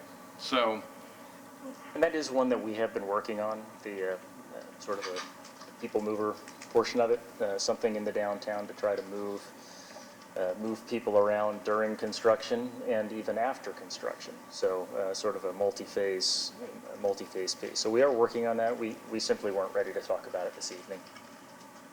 Okay. But we should be able to have some conversation at least about the first phase of that in April meeting. Mr. Pogles. I'm in agreement with Mr. Cundiff and Mr. Albritton, is that if it's going to take 6 months for an RFP, why wouldn't we, and we're not going to do it in-house anyway, why wouldn't we start gathering information on that? Because we are, like Councilman Hamilton said, we are getting ready to finalize the size, look, feel, scope, everything within the Coachman Park footprint. We just sent our senior staff to Texas for P3 conference. What's to say that if we started working on that P3 now, the RFP now, that we might get a developer that's not only interested in all the sites that we have available in Osceola, but maybe a certain portion, or because I know this is such a big project, I think it's going to take several moving pieces since we haven't identified all of the financing yet. P3 to me, and I know it's complicated, it's a different process, and this is very different from conventional P3s around the country, but I think this is going to take a collaboration of multiple funding sources to get this done. And if we start an RFP now, here's all the vacant property we have in Osceola, and by the way, here is the template, this is what the look, feel, size, scope, everything is here. Maybe we get interest. I don't see why that would hurt the process, and it would keep things really moving, active, conversations going all over within the development community.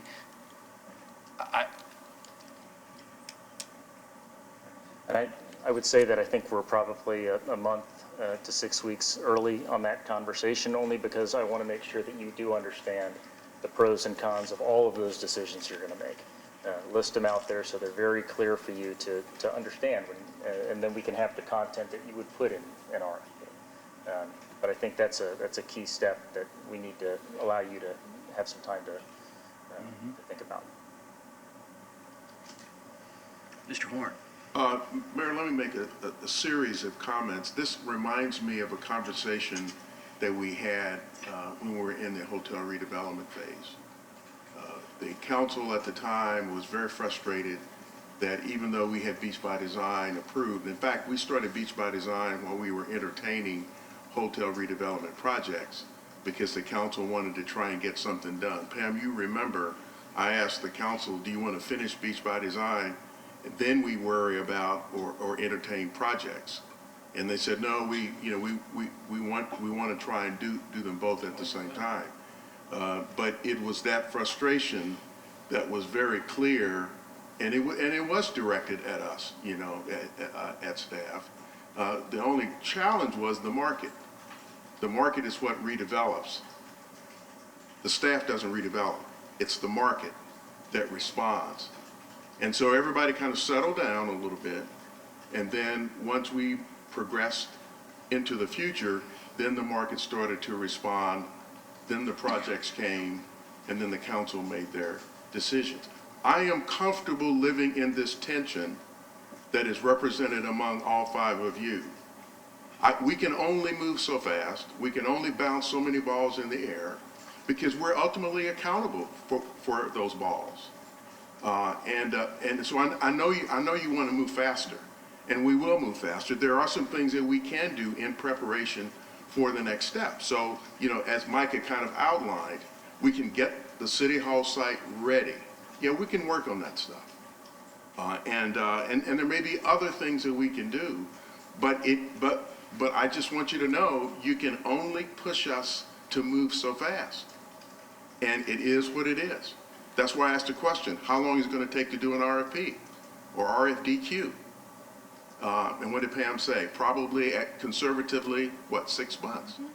Well, if that's really what we're talking about, then I don't know how to make that happen quicker.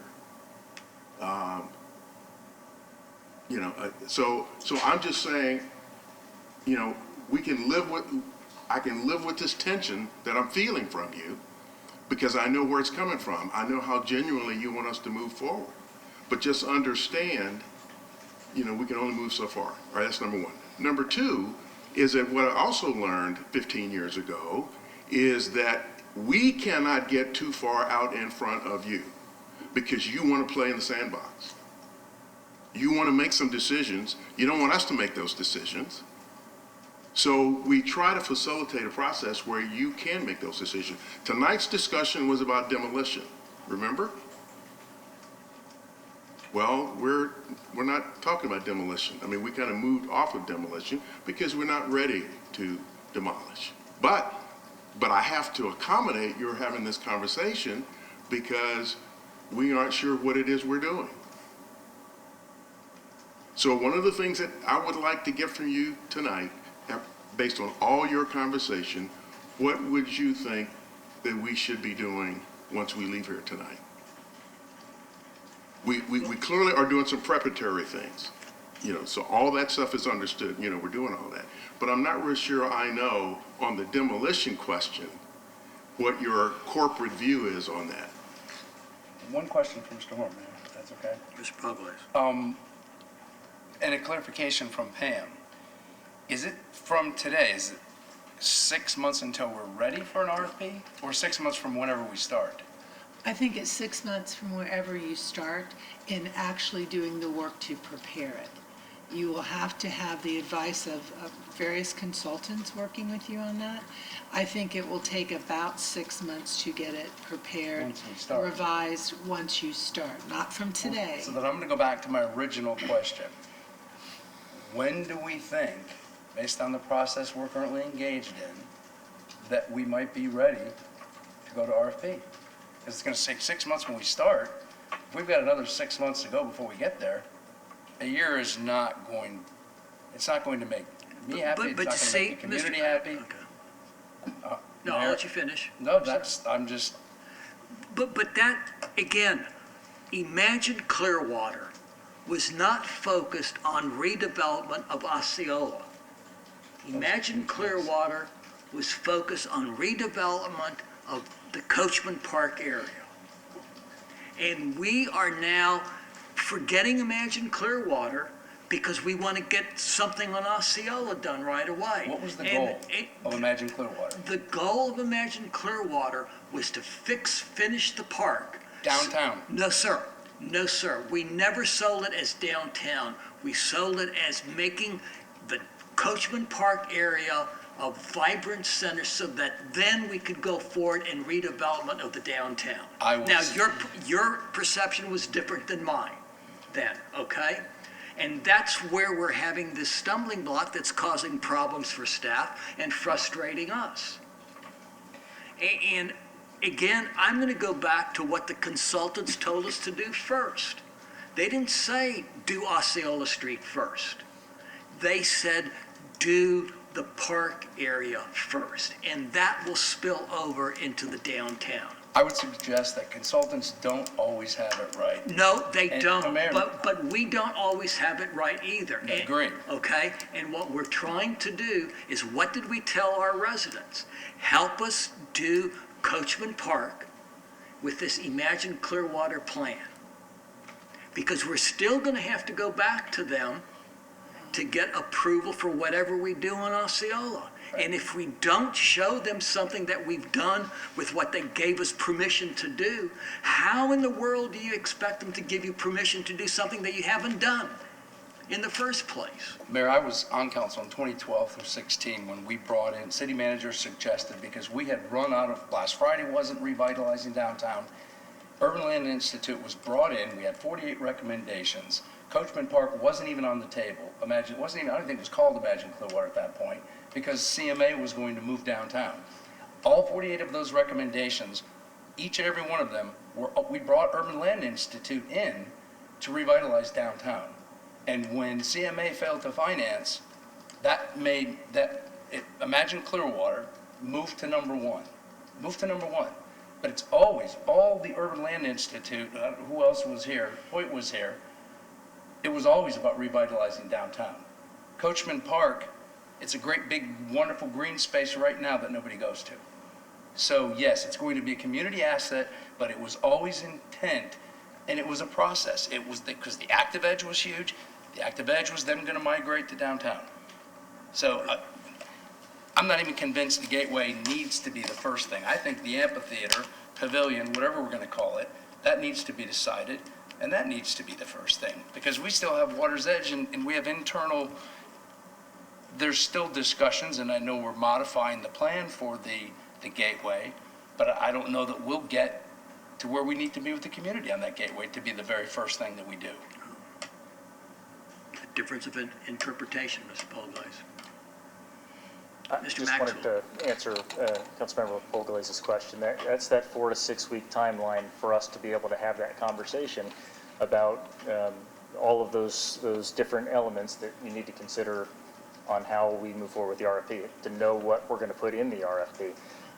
So we're really looking at that as the timeline, and based on that conversation, certainly, whether or not that would require additional work or whatever, we don't know the answer to that yet because we haven't had the meeting, but that's the timeline in which we would be bringing it back. I think 6 weeks is acceptable to be able to have that next conversation about that.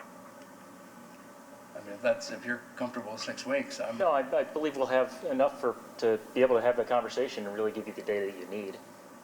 Whether or not something else pops up and you ask us to look back at more information, can't predict that, but we're going to try to work with you all individually as well, so we can understand what questions you're going to have in addition to the ones that we have. And by the way, I still support, Mr. Horn alluded to it, the subject of this conversation was about demolishing City Hall. I still believe we should do that.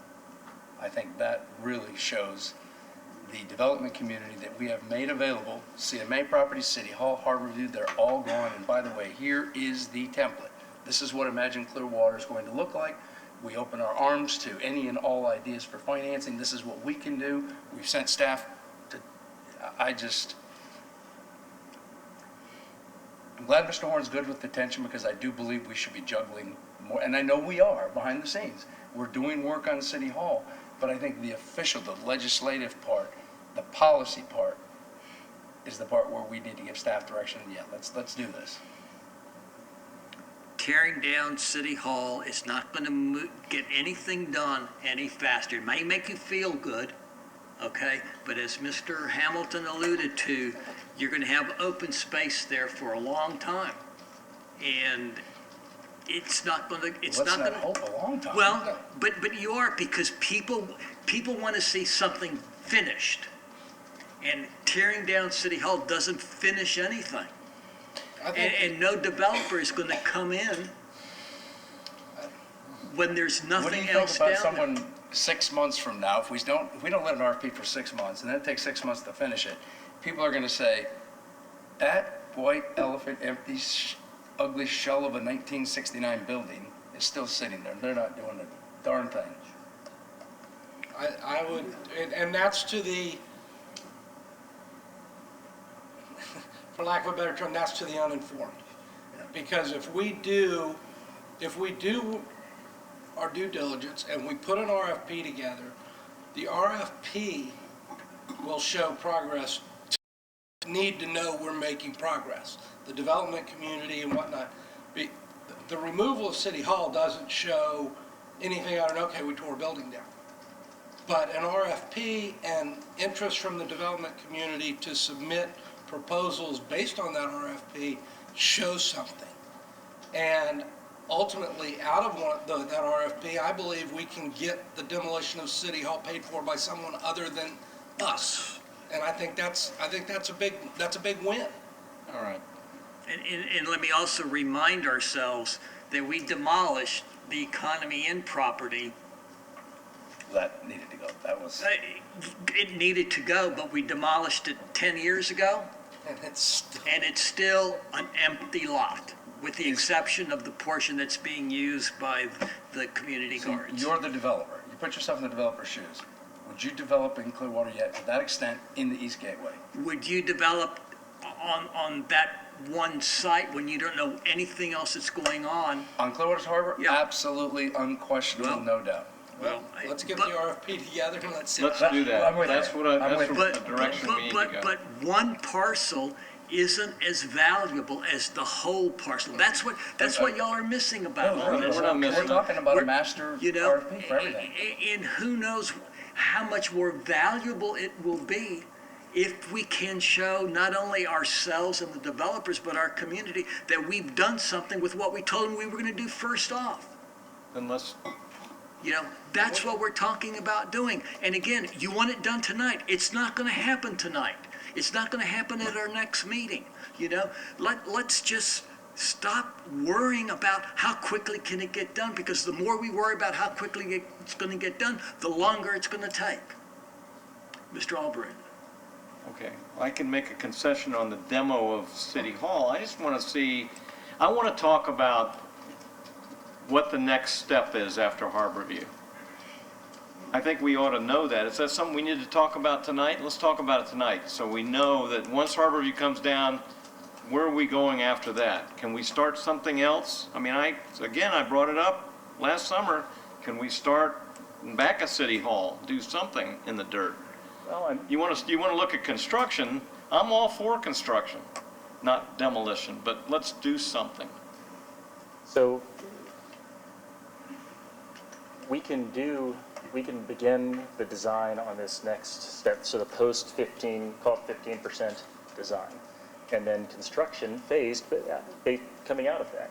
But we need to finalize in April the decision on what exactly we're going to have. The financials are going to come back to you, whether or not those are show that it's a money maker or not may impact your decisions. We want to give you that information so that you can use it. If it impacts it and impacts things like slope and the like, the slope has been the big hurdle as it relates to those out parcels, the lake included. The elevations that were required if we were going to have more of a stadium seating, which I know at the last meeting we said we were going to stick to the 2%. Yes. But again, we need to finish that conversation and determine whether or not the financial feasibility that you've asked us to do is in line with that, and what these different costs are, so that you can have that information for the final decision. We're preparing it based on the 2%, focus on the 2%, so that if that's what it is, we're ready to go. We're ready to move forward. We're ready to finish those conversations about whether or not we move the Civic Gateway back or leave it where it is or do something with the pedestrian bridge. We're ready to have those conversations immediately once we make that decision on the amphitheater. But before that decision on the amphitheater, the final decision on the amphitheater occurs, talk about moving it forward or back or the pedestrian bridge, it can't be final because it is greatly impacted by the different slopes. as is the lake. So that April 1 meeting is very important in terms of giving us the direction to, so we'll know which way to go. Again, we're pushing forward with what we believe we will be continuing on with, so that we're not just waiting and not doing anything right now. We are moving forward, and hopefully we'll continue on after that April 1st meeting. The other item that I was going to mention that was off subject from what Councilmember Albritton mentioned, I believe that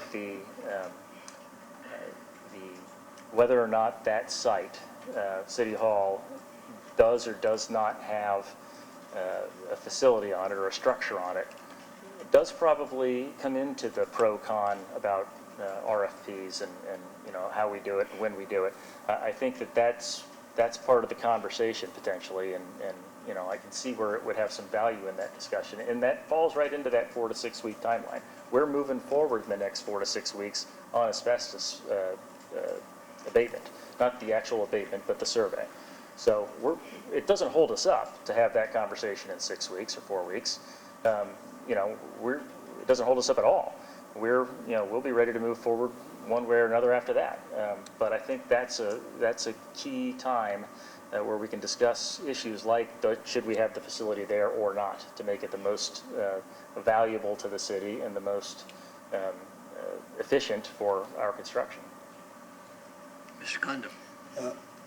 Since you brought up the Webb's financial studies, my question was, have we instructed him just to look at 3,000 seats?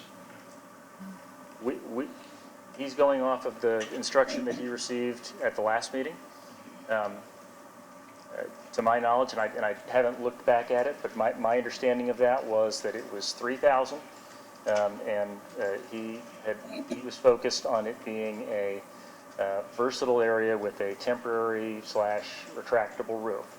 Now, that was my remembrance of the conversation. I'll have to look back and confirm that, because I was asked that question earlier today too, but that, I believe, is what he's looking at. The other thing that I remember him saying was that it was easier to go down than up. So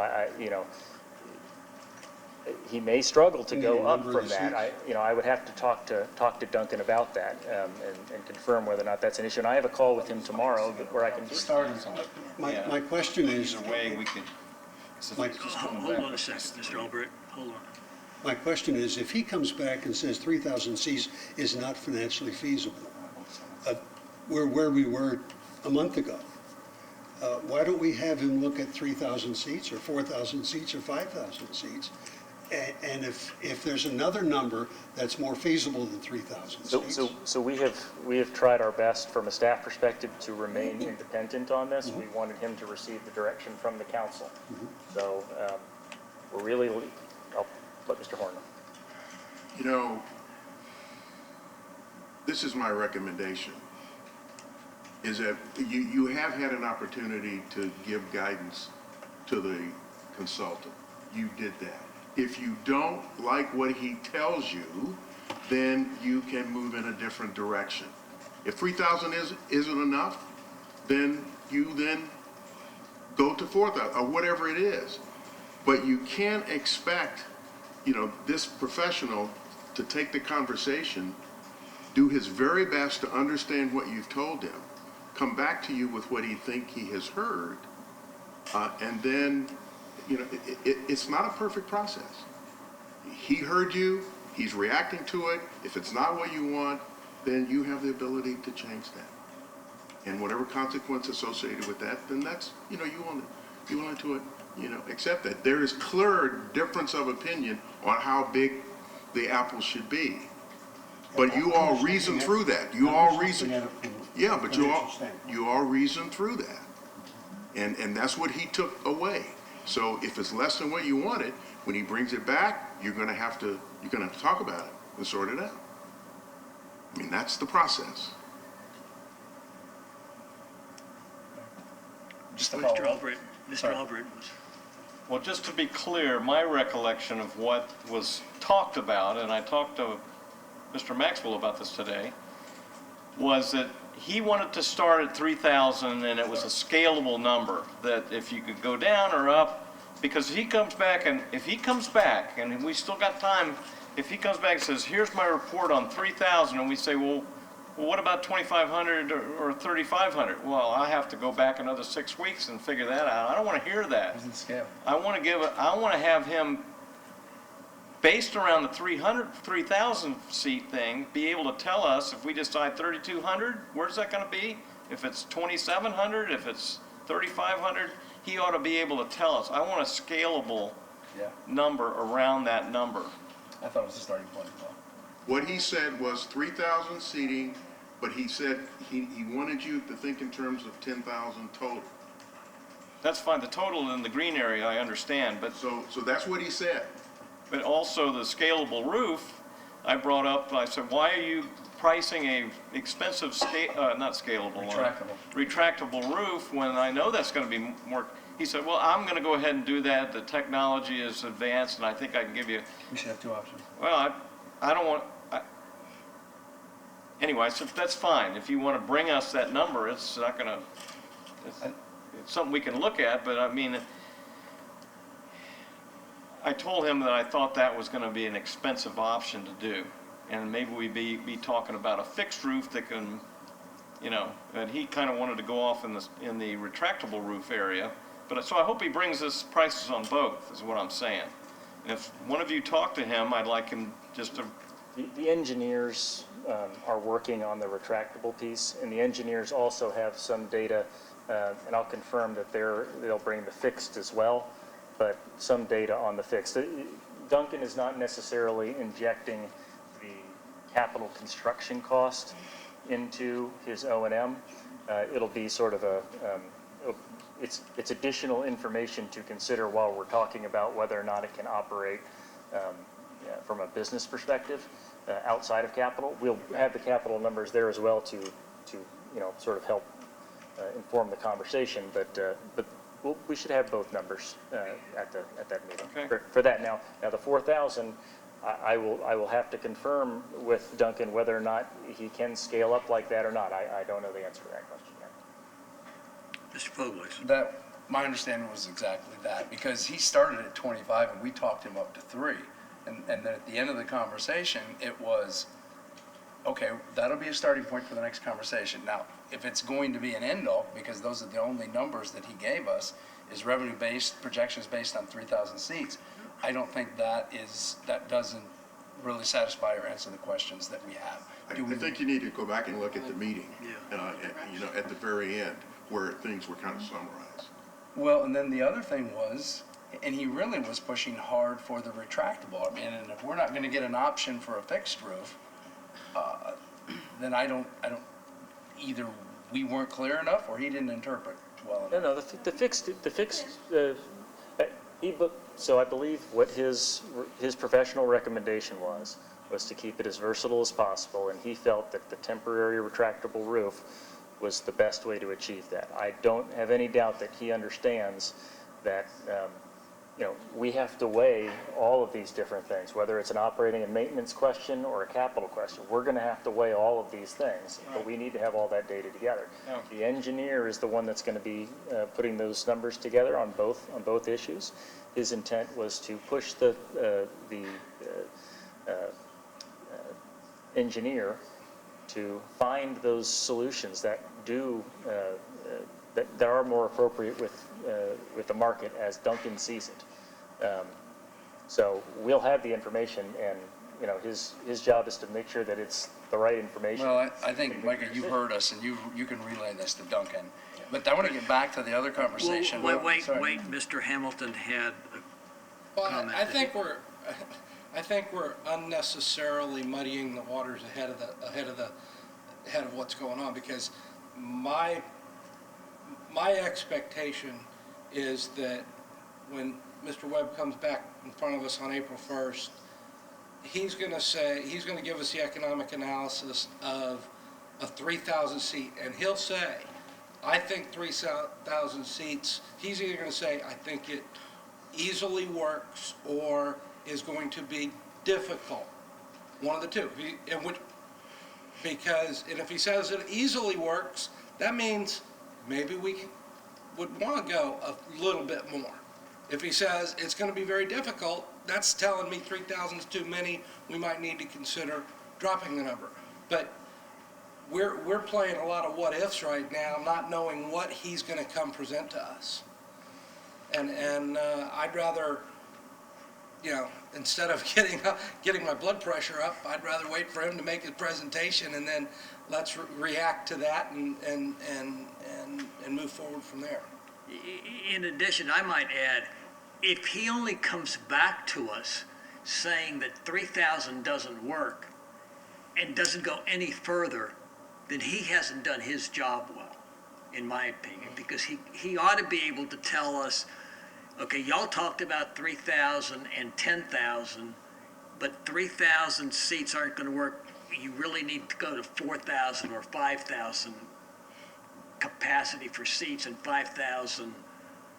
Because again, he kept stressing it's not how many seats, but how many people you can get in there to make it work. Flexible seating. You know, and that was the flex. And if he's only focused on 3,000, then I don't think he's done his job, because he's got that flexibility to tell us what works. He knows that we need to have it break even and not lose money for us. Mayor, are you saying 3,000 covered, or 5,000 covered, or 5,000? No. Overall, I think he was talking 3,000 covered. Yep. Yes. Yeah. But if he comes back and says 3,000 covered isn't going to work, you're really going to have to look at 4,000 covered to make this work. I would be disappointed if he doesn't tell us that. He's going to look at, and I did have a meeting with him earlier this week, and I have seen not the specific numbers because he hasn't plugged them in yet, but the overall model that he will be providing and talking about. He probably won't go deep into the granular piece of it, but the overall piece. I will tell you that he is looking at it from the perspective, from multiple perspectives, and they include covered, and then also those people that are not covered, and revenue is still streaming in from those people. So he's not just gonna clock it out at 3,000. That's it. It's going to be 3,000 plus. What do these other things look like? But I will say that I do not believe that he is, his intent is to scale down, based on my understanding of the conversation last time, not scaling up. So if there is additional information that I need to try to get him to provide, direction on that would be helpful sooner rather than later. Well, I think it's fair to say that if 3,000 isn't going to be a break-even number, then we need to know what the break-even number is. Well, I don't know that he is going to provide that, because I don't know where that is. He's not going to throw every number out there. If it's 7 or 8 or 10,000, I mean, he's looking at what the market, what type of facility the market needs, or is being driven towards, and then, which was what he presented, and then will it work? And it's not trying to find out I got what some numbers for you. Yeah. General admission is 15 to 50. VIP seats, covered seating, starting at 75 all the way up to $300. So that's the numbers. And then the food vendors, those are our numbers. That's what puts revenue in the city's pocket. Yeah, he's got all of that's all part of his model. That's all part of his model. Well, but you see what I mean? It makes sense that the more VIP seats that you sell, if he's talking 10,000 for the whole park, that's currently we're at 7,000 in the grass, 3,000 currently.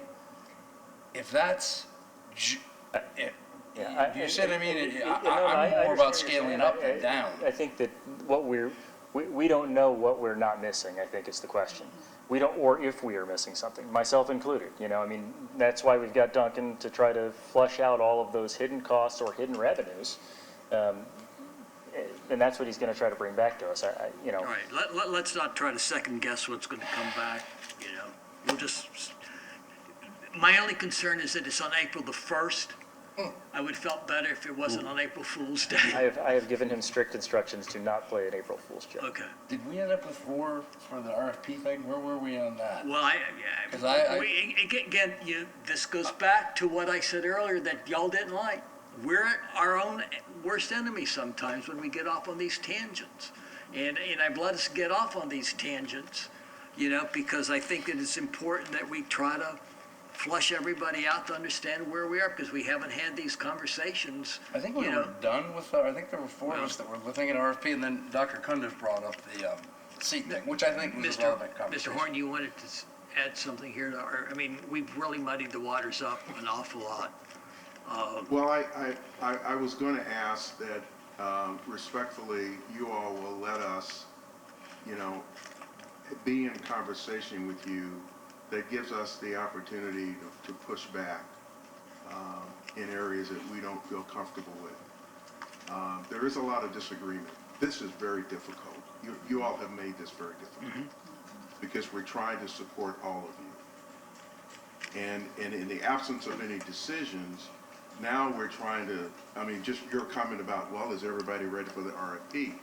Well, I'm not real sure whether your conversation takes you to a decision about that. And then I don't know whether I can respond as to how we can respond to that RFP decision. So I think, at best, if you can share some intent, we can go back and talk about, okay, based on what we heard, here is kind of how we feel we need to proceed, and then throw that back at you. That's the best I can do tonight. But clearly there is no demolition. I'm not hearing any demolition right now. I'm good with what Micah said, 4 to 6 weeks for an RFP. To have the conversation. Discuss it as part of that conversation, yeah. Let's try to focus back on what we're talking about here, okay? What do we all agree needs to get done? Board motion. Right. Okay. What is the one thing that is going to get done this month? Harbor review. What are we going to do when that gets done?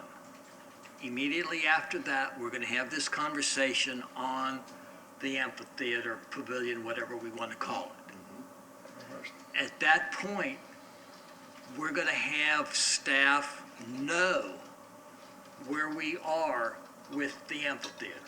We're going to have to make an agreement that time.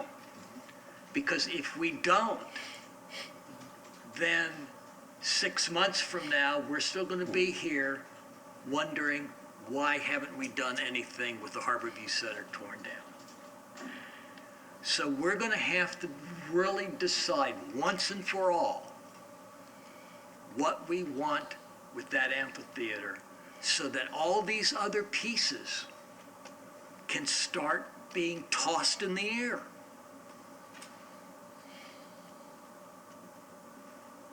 Yep. Okay? So that's where, if y'all agree with that, then let's focus on that. Let's get that done. And once that starts, it will show that we've started. It will enable us to see what interest there may be out there, because people may be talking to one of us and not talking to staff or talking to the rest of us, just feeling us out, and that doesn't get anything done,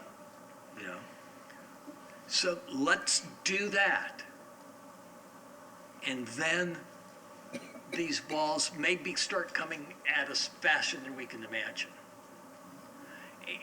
And let's also, again, and I don't mean, to have y'all misinterpret what I'm saying, but Mr. Johnson came into the office this morning to talk to me, and he had highlighted something that I had said about what did I learn from the strong mayor conversation.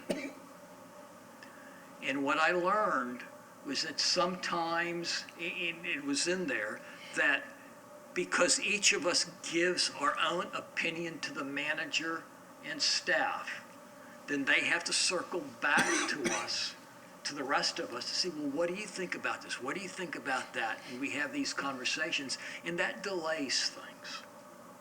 And it frustrates us.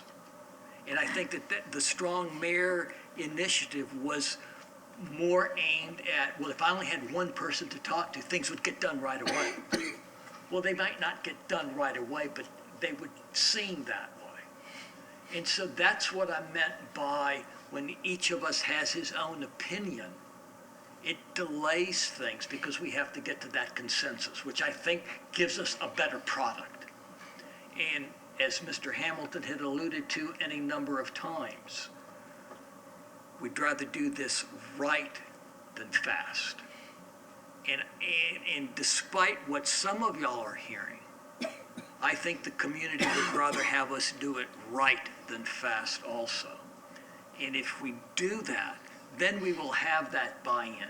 Then we will have that attractor for the downtown park that's going to spill over to the Osceola, to spill over to Cleveland Street, to spill over up Cleveland Street, and give us that vibrancy that we all want to have. So, are we comfortable with that? Anything else then, Mr. Horn? Closing comments, Mr. Hamilton? Mayor, I'm going to ask for a little leniency on the 3-minute rule due to, I need to ask Ms. Aiken some questions based on the citizens to be heard comment about me having a conflict. I would recommend that you give me an opportunity to take a look at the document and that we have an opportunity to discuss before we have a public discussion of that. If it's okay with you. I understand your concerns. I understand. I have no concerns. I know I have no conflict. No, what, I understand that, but I think we should have a discussion before I sit here and make comments. And based on what I've looked at, and I have looked at it, I agree with you, but we need to give this a serious look and seriously address the concerns. Because the only time I would have a conflict is if myself or a direct family member economically benefits from the vote. And nobody in my family made a dime off of anything alleged here. And I totally agree with you. I think there's a fundamental misunderstanding about what a voting conflict is. But I think that's something that I have to address in writing. Okay. All right. Okay. I'm good. Mr. Cundiff? I don't have anything exciting to talk about. Okay. Mr. Pogles? I think it was extremely relevant, important, necessary discussion we had about our bluff. I am happy that we are working behind the scenes with the City Hall site, and I'm confident that things are going to really start April 1st. We're going to get some final decisions and give the development community, the citizens, a whole bunch of great things to talk about. So, thank you. Mr. Albrecht? I think it was a great conversation that we had here, even though we deviated, but in a way we didn't, because the demolition of Harborview for me just means progress. Even though you don't equate it, Mr. Mayor, with construction, it is part of the process to bring something down before something goes up. So as long as we're moving forward on this, and I have confidence in our staff, that they can bring us the questions that we need to vet in a timely way. Because if there's going to be a lot of questions on this project when we start getting into it, and I just need to have those, I need to have everything I can to make a wise decision. So don't give me one thing or two things to say, which do you like, or is this okay? Because I need to have probably a few different variations of that. And I think we all do. I mean, we all want to see a successful project done right. Speed isn't the most important thing, but we do need to be moving forward right now. So thank you for letting us have the time to talk about this tonight. At the risk of getting myself in trouble, I think I voted against tearing down the Harborview Center immediately back when the subject first came up, because to Mr. Hamilton's point, I was afraid that if we leveled it and didn't have a plan for doing anything there, we would never be able to build anything there. And that was my comments on the City Hall site.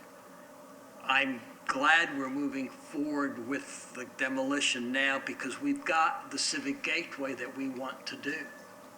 We just need to find the money to do it. And we may decide that the RFP or the naming rights for the pavilion or whatever will help us get money that we don't have, okay? But again, doing it piecemeal, in my opinion, and I'm not a developer, I'm not a contractor, I'm just me, you know, thinks that you will get more value for those properties once you show that something is being done and that the park is active in attracting people, and it will benefit not only all of Clearwater, but the downtown district that we're trying to revitalize. Let me remind everybody that spring break has started, that the park and ride with the free trolley is working. You can park for free in the downtown City Hall property. You can ride the trolley there. You can also ride the ferry and park for free. The county garages are free on the weekends. We encourage you to use this alternative, and we encourage our visitors, our residents to be patient when they're driving on the causeway. Council, I was on US 19 several times this week going back and forth to Tarpon, and I can tell you every day at 5 o'clock there was traffic that was jammed from Countryside to Tarpon Springs practically, and that was every day, whether it's spring break or not. So, and I'm sure that's good business for our business, good economic business for our beach, and we are the #1 beach. And speaking of the #1 beach, you know, we have the #1 ball player in the country playing on the spring training in the #1 beach in the country. That's pretty good for all of us to be proud of and continue to support the Phillies and the Threshers who give back in so many different ways to our community throughout the year. You know, everybody thinks that the Phillies are in town just 6 weeks out of the year, and they are. From the chairman of the board to the president to their security people to their administrative staff and to all the people that they bring down from Philadelphia at this time. But they also do it throughout the year. They've got people training in Clearwater, and we need to keep in mind that the economic benefit, not only to the city of Clearwater, but really to the entire county, is 365 days a year. The trolley, in addition to the baseball, we have the USF softball series at the Eddie Moore Complex. The USF, the University of South Florida Softball Bulls, brings in teams from across the country with Michelle Smith coordinating this for pediatric cancer. They will have a weekend series the 8th, 9th, and 10th, and also the 15th, 16th, and 17th. Obviously, there are all kinds of events going on at the beach, at our parks and recreation departments, and also our libraries. Is going to have on the 16th, which is Saturday, from 11 o'clock to 6 o'clock, the Comic-Con. I think this is the 4th or 5th year that we're having Comic-Con here at the library. Our next work session is going to be on March the 18th, and our city council meeting will be on March the 21st. With that, thank you for spending part of your evening with us, and we will see y'all during our next meeting. We are adjourned.